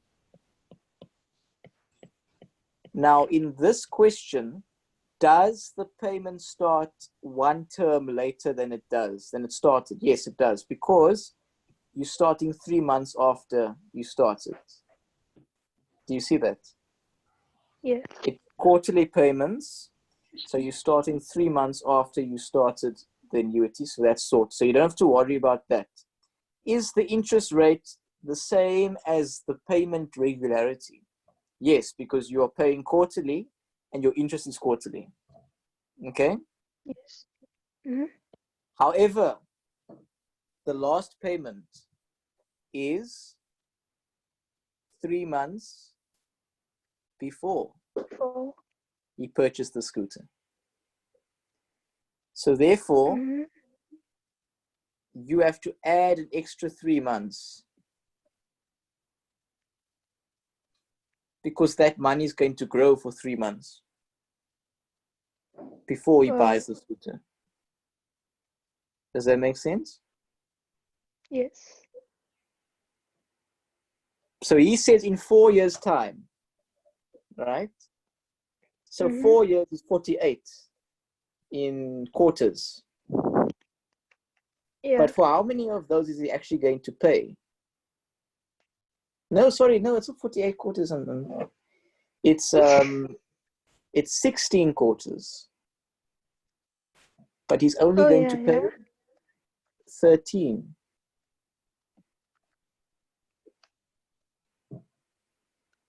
Does that make sense?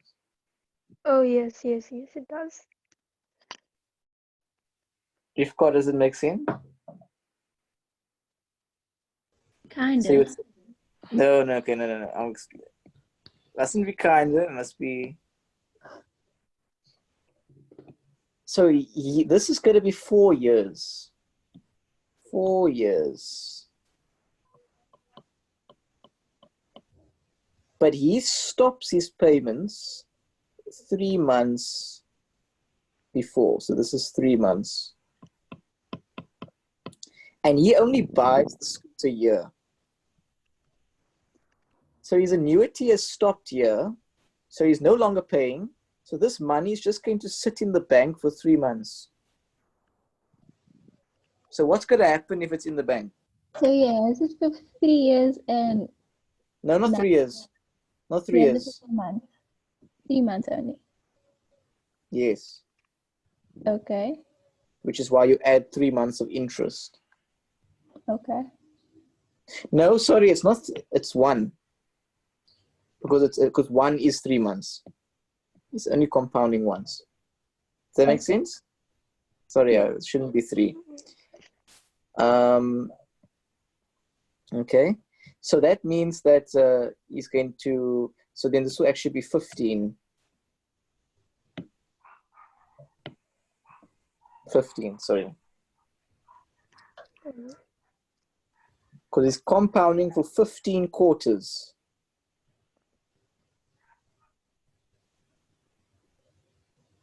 I lost you.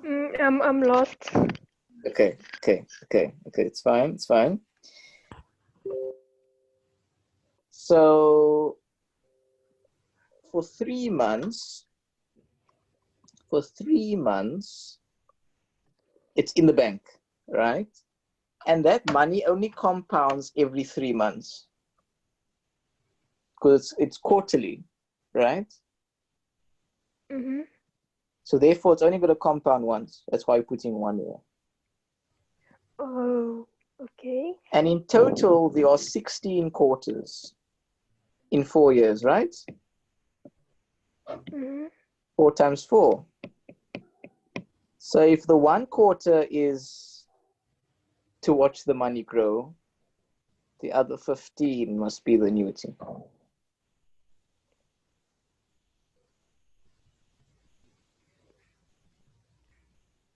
Does that make sense? Which is why the 15 is here.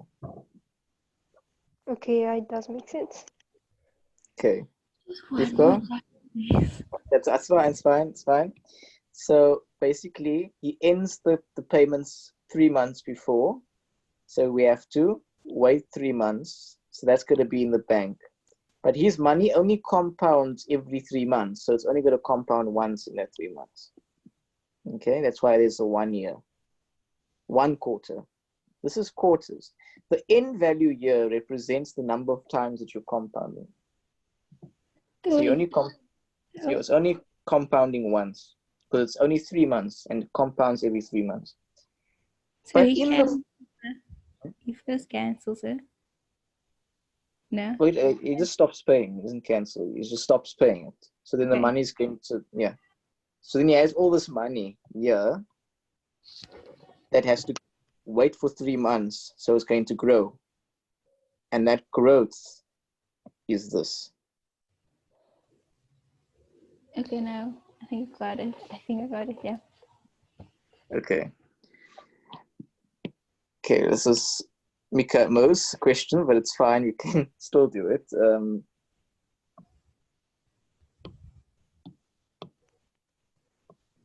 And this is recorded, so if you want to come back to it, you can, guys? Okay. Okay. Only two of you guys left. I thought. Do you think that we should? Because I mean, it's only two. Obviously, I enjoy doing this stuff, but I mean, it's only two people. Do you think the people aren't enjoying it? What do you guys think, Rico? I wouldn't know. I actually enjoy those classes, so I really wouldn't know. Because if Also, then, a lot of my friends now, they said, like my friends personally, they said they focused on maths for a while, so now they need to focus on the other subjects because our online classes started. oh, okay. So And we how's have it a lot. going? Your teachers? Yes, with school. So we have a lot of work due Oh, and okay. assignments at the moment. Yes. And how's it going? What are you using? Teams? Yes. Okay. And it works great actually. Because you can record the lesson also. So you can refer back to it. Yeah. Okay. But they use a whiteboard. Then But I they mean, write. is it like this? No, they don't use like that. They record themselves writing on the whiteboard. Oh, okay. So it's not like Oh. actual whiteboards. Okay. Yes, and then it's like you in class kind of a thing. Yeah. I personally prefer this because there's a lot more options that one can do. I prefer this because if the connection is bad, it's not blurry. Yeah. And also like that thing with the circle to do that to write on the question paper, you see, like Yeah. that's why we decided not to do whiteboards but to actually use an app. Anyway, let's do this question. Yes. F of x equals x times x minus 3 squared. Okay, so this is a cubic function because it's going to be x to the power of 3. Okay, so and they're saying this isn't very clear, so let me just write this stuff here. So the equation is x times x minus 3 squared, and they're saying that the derivative when x is 1 and the derivative when x is 3 is 0. And they're saying that when you plug in x to be 1, the function is 4. So what does this mean?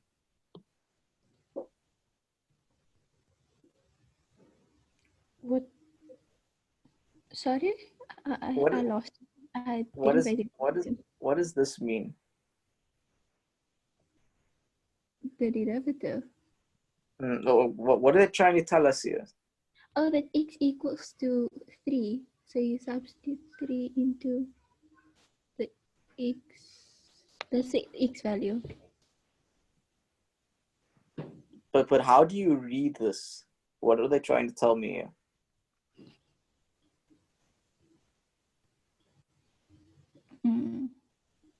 What is this? This is the derivative. Yes. So when I sub in x to be 1, In the derivative formula. Wait, this thing, man. Can't get to the words. it's on the tip of your tongue. The Do you want to help it, Tamana? Do you have any idea? function equation thing. Tamana, have you guys done calculus yet in class? No, that's why I'm lost. Is this calculus even?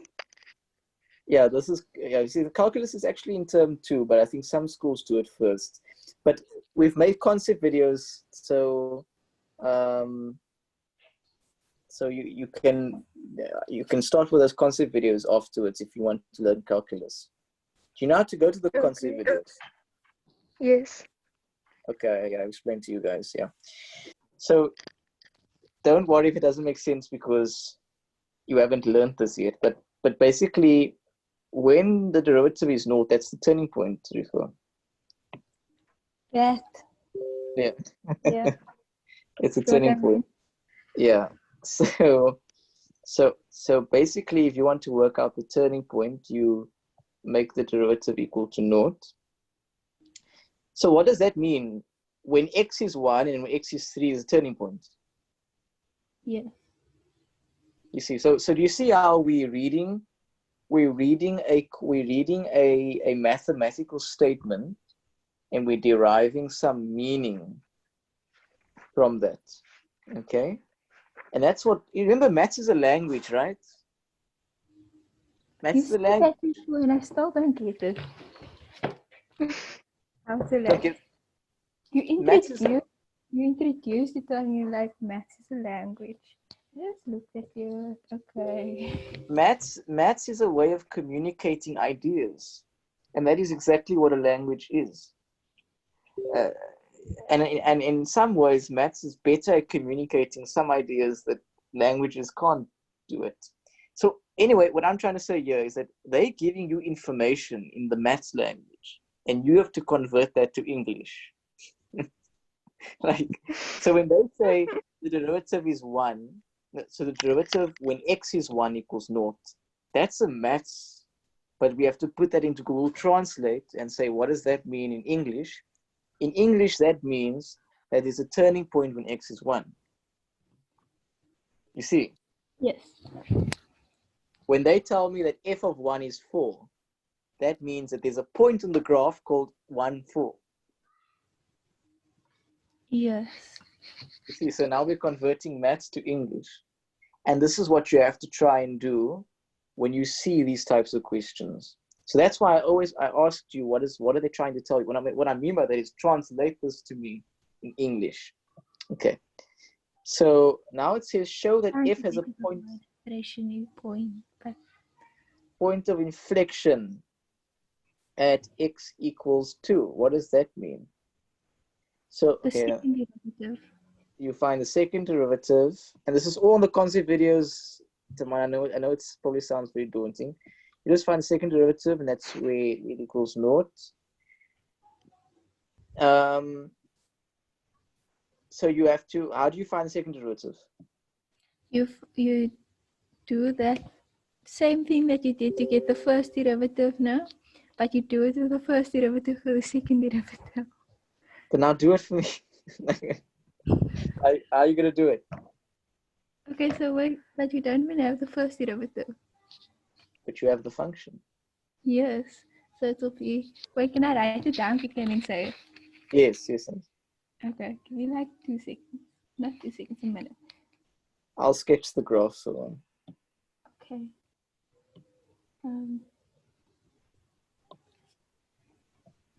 So Tamana, there's a nice website called Desmos. Have you heard of Desmos? No. Desmos is a website where you can plot any graphs. So you type in the equation and it gives you the graph. So I use it for Tutonic. It's a nice, so then it plots the graph very nicely, and I'll show you all the stuff we can do with it. X plus, X minus 3. So if you go look at what I'm plotting here, you do it, okay. In fact, let me hide it away. Wait, am I finding all 3 derivatives? I mean, all 3 things. What do you mean? Like, am I finding first derivative and the function, the first derivative and the second derivative? You've got the function, so now you have to find the second derivative. So to find the second derivative, you have to find the first derivative. Yes. Okay. Yeah.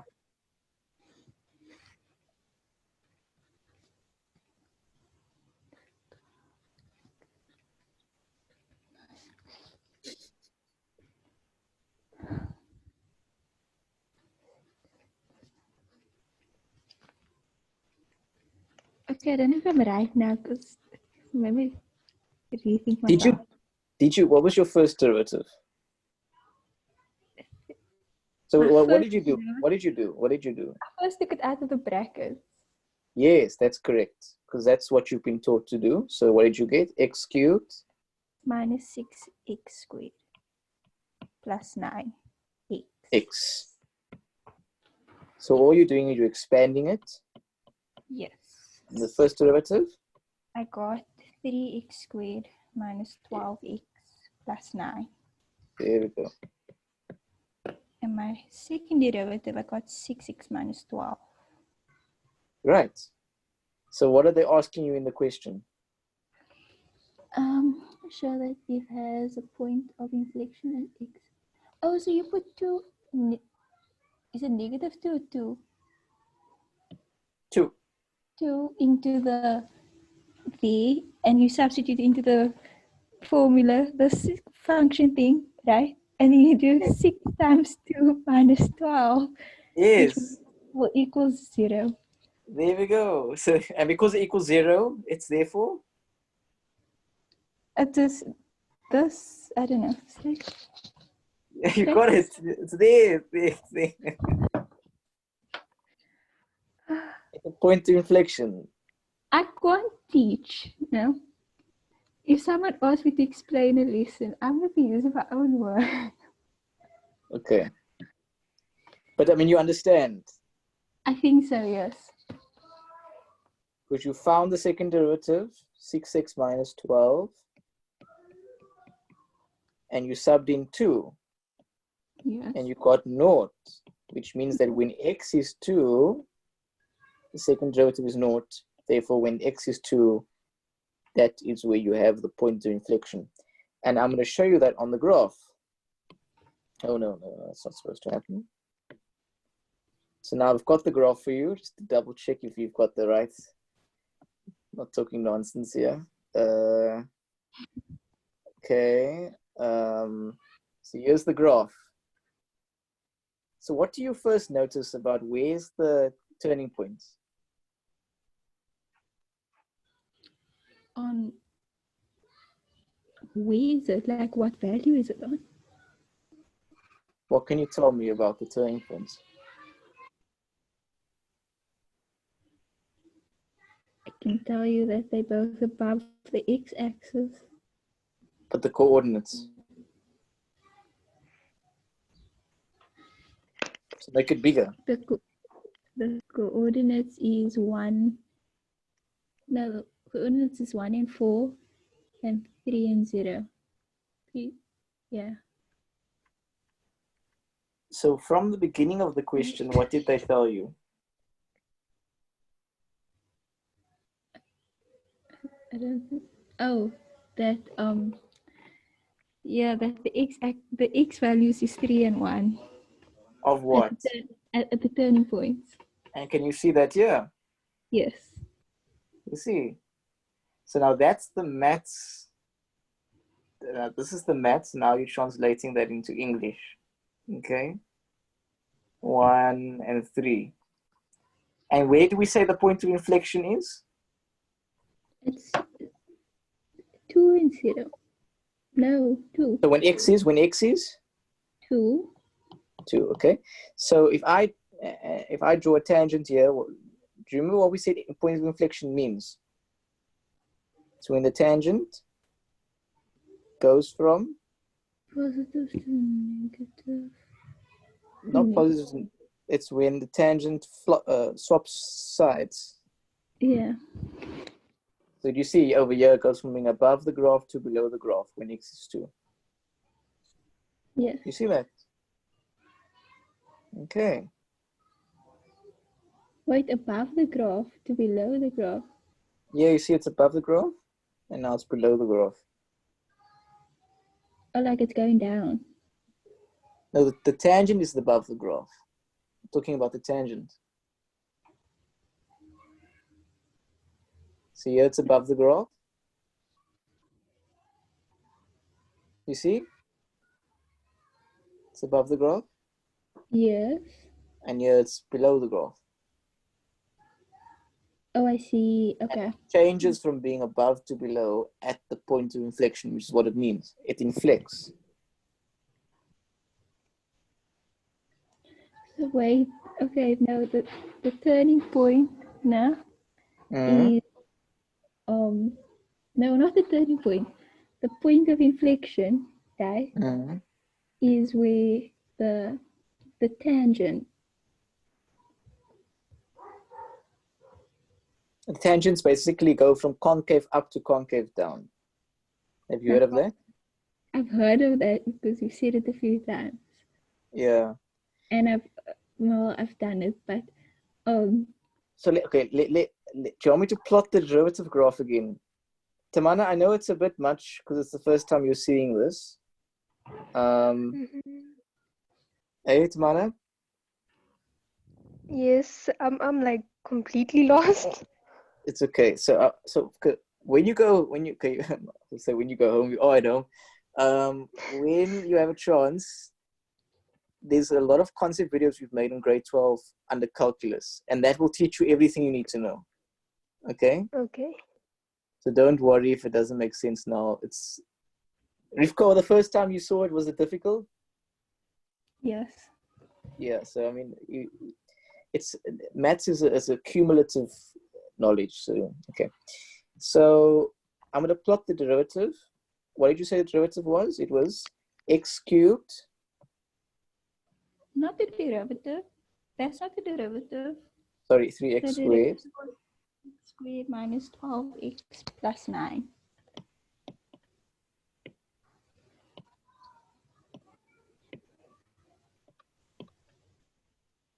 And the second derivative? 6x minus 12.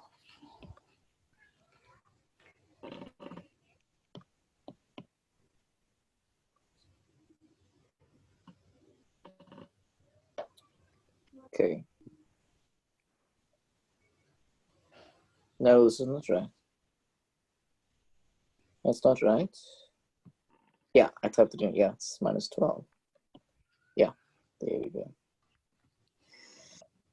Okay, so let's just try and make sense of this, Rivka. So, no, don't do that. Don't do that.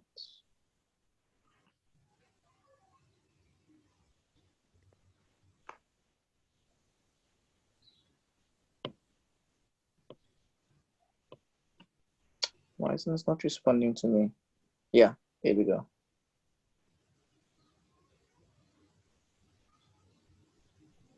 Okay, can you see this better now?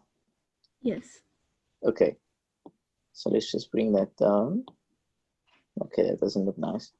Okay, so basically the red is the function, the parabola is the derivative, and the straight line is the second derivative. Okay? Now I want to explain to you why.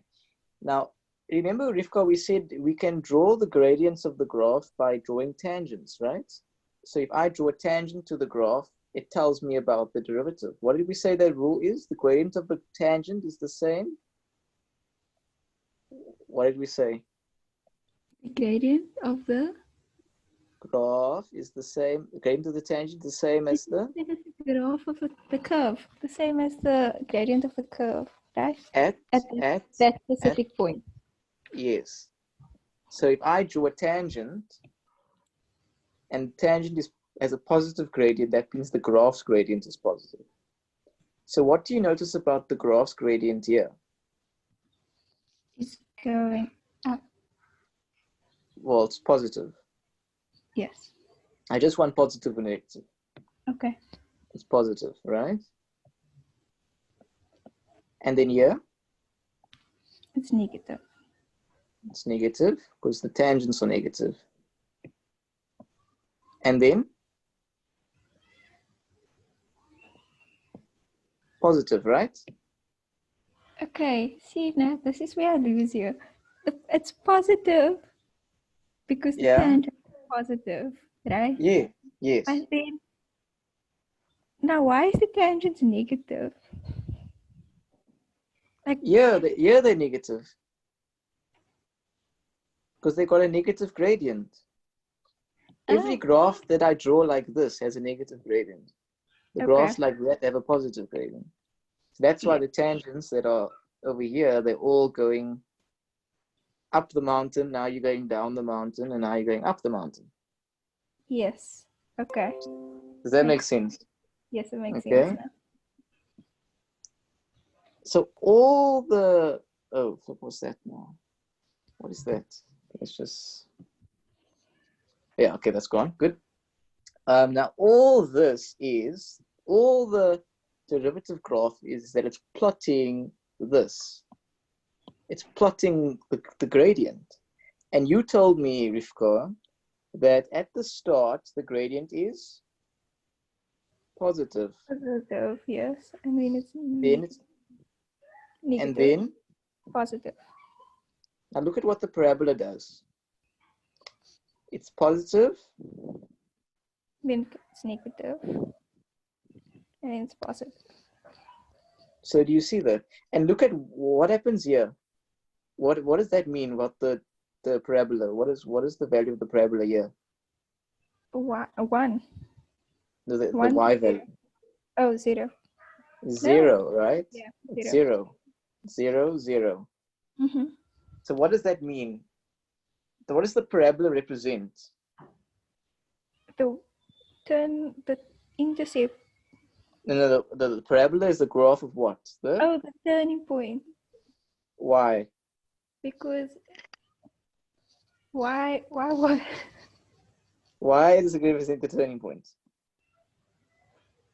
Because it's like in line with this thing of the. But mathematically, why does it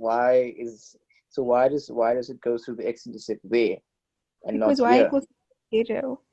Yes, but what y equals 0? But what this function is a graph of the gradient, right? This graph, you're graphing the gradient basically, Yes. which means that the gradient is naught here, Yes. and we know that at the turning point the gradient is naught, which is why it must be at the same point. Okay. Okay, and over here, do you see here the gradient is crossing the x-axis, and this is also where there's a turning point. You see that? Yeah. Okay. So Rivka, I could actually give you, oh, I see you. I could actually give you a cubic graph, and you should be able to draw the derivative graph for me. Yes, I can. Do you understand? Because Mhm. if you just draw the tangents, so like let's play a game here. Let's play a game here. Okay, so let's say Record it. I'm going off. Sorry, I forgot. let's say you gave me a graph like, what's happening here? Let's say you gave me a graph like this, right? Okay. And I asked you, Rivka, draw the derivative graph. So what you would say, okay, where's the, well, let me do the gradients. So let's draw the tangents, okay?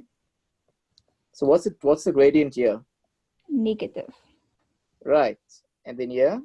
Positive. Right. And then here? Negative. So what's the graph, what's the gradient, what's the parabola gonna look like?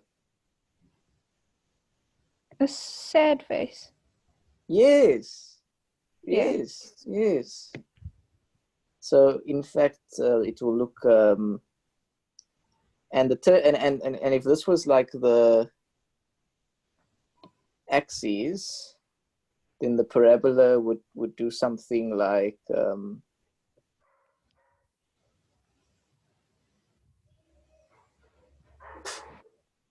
do you see how the parabola cuts the x-axis? Yes.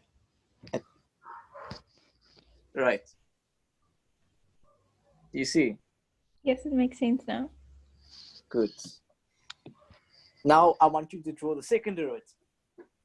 Now tell me what is the second derivative? What's the gradient like here? Left to the gradient of the gradient. Okay, draw tangents here. What's the gradient like here? Positive. Right. And then here? Negative. Right. So that means it's positive, then negative. And the graph that does that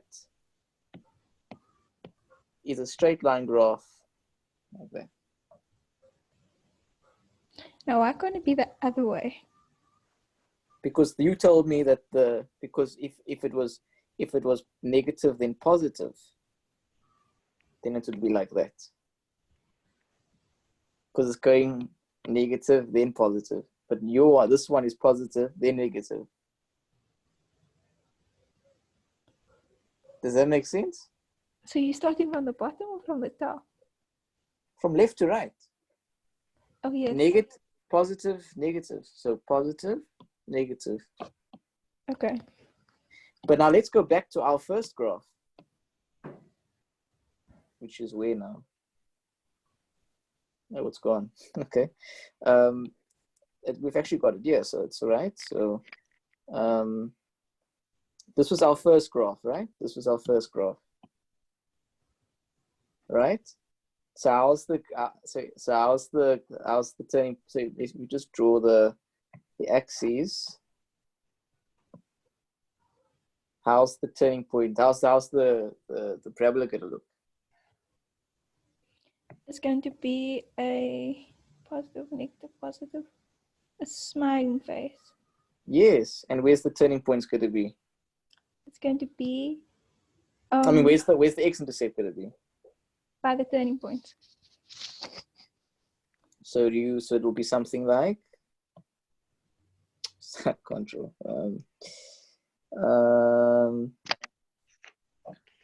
Okay, you can see I clearly can't, but you get the idea, right? Yeah. And then if we draw the second derivative, what's the derivative of, what are we going to do? It's going to be a negative, positive. So it's going to be slanting that way. It's gonna Negative, is it going to be a positive gradient? Positive gradient or negative gradient? Straight line graph. It's going to be a positive gradient. Right. And what was the equation of your second derivative when you solved it? It was 6x minus 12. So it's a positive gradient graph. Do you understand now? Yes. 6x minus 12 is a positive gradient. Yes. Good. Got it. Okay. So it's going to be something. And where's it going to cut the x-axis? At the turning point of the parabola. Right. There we go. Getting it. So it'll be like that. sorry. That's not a good drawing. Like that. Yes. And notice how the second derivative is naught here, right? The second derivative is naught here. Yes. Right? Mm-hmm. Where's the point of inflection?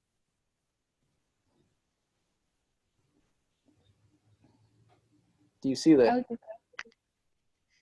Remember we said the second derivative equals, it's the same x value as the point of inflection. Okay. Okay. Yes. Okay. Now the question is asking us,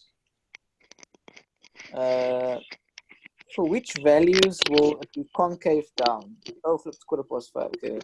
For which values will be concave down? The concave down just means the second derivative is less than naught.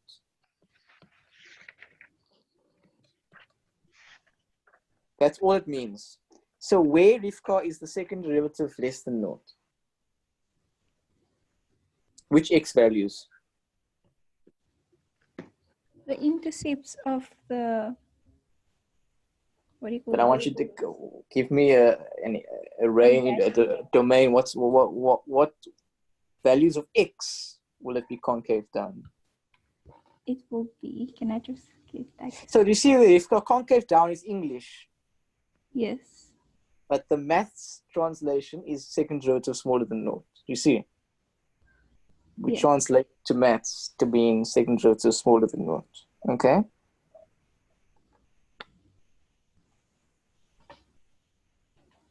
So the x-intercepts, are you just going to use those? Like the x-intercepts of the Of what? Which graph? of the parabola, the second derivative, the first derivative. But No. why don't you just use the second derivative graph? Oh, I see. So which values of x is it below naught? It is at 2 and 6. Mm-mm. Huh? It's when this graph is x is lower than naught.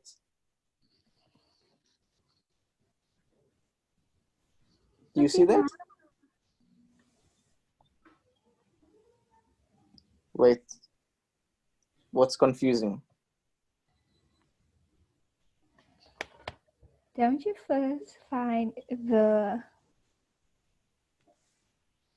values of x in the second derivative?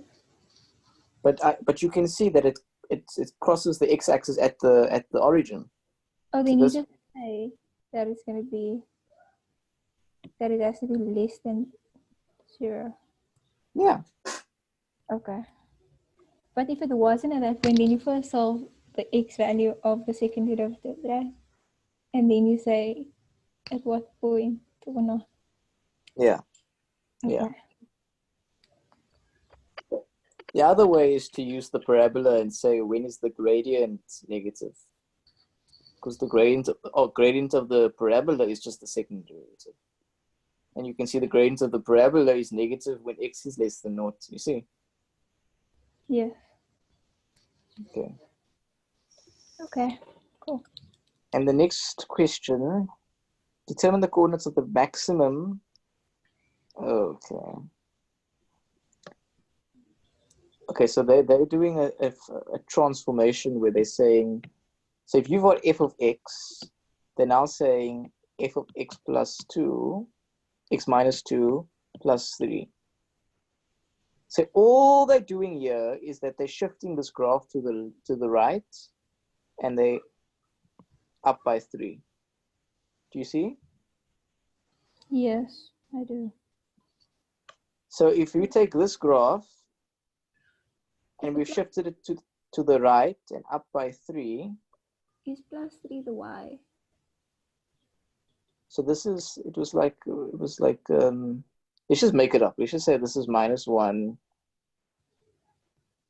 No, okay, let's just say minus 1, 4, and this is 3, naught. So what's going to happen if I shift it to the right and up by 3? It will be, okay, the negative, do I say for each point? Or No, just they're for- asking determine the coordinates of the maximum. Oh, the maximum, which would be the negative local 1 maximum. and 4. Yeah.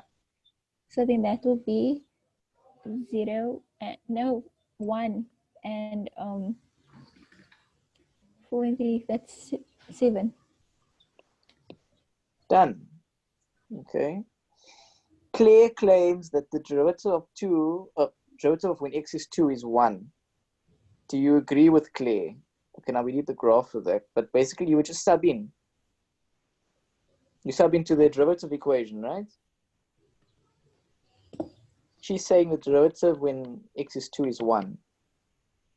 So all you do, you just sub this 2 into the derivative equation and see if it equals 1. Okay.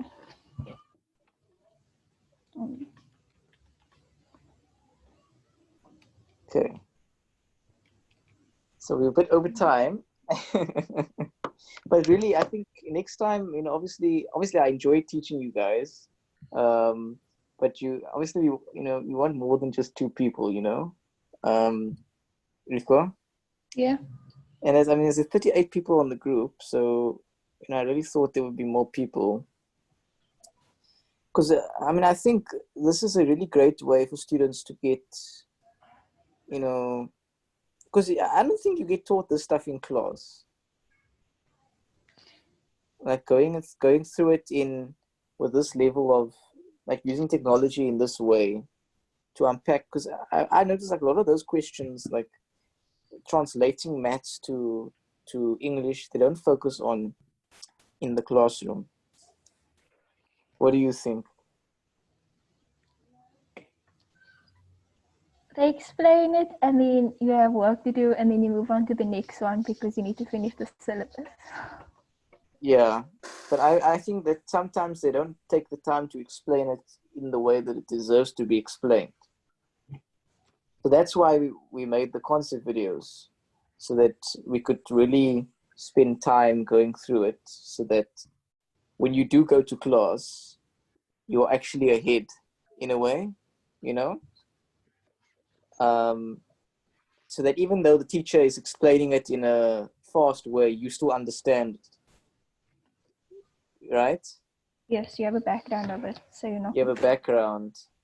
So it doesn't matter like how good they explain it, because sometimes they rush through it, sometimes it's not so, yeah. Okay. But yeah, okay, so I think Tamana left, so This is I'll yeah, so it's just the two of us. So I'll see you if you can come on Wednesday. Yeah. Okay. Can Okay. I? Okay. Yes. No, it's fine. Never mind. No, no, no. No, it's I'll fine. No, it's fine. It's not I'll about stop. that. Okay.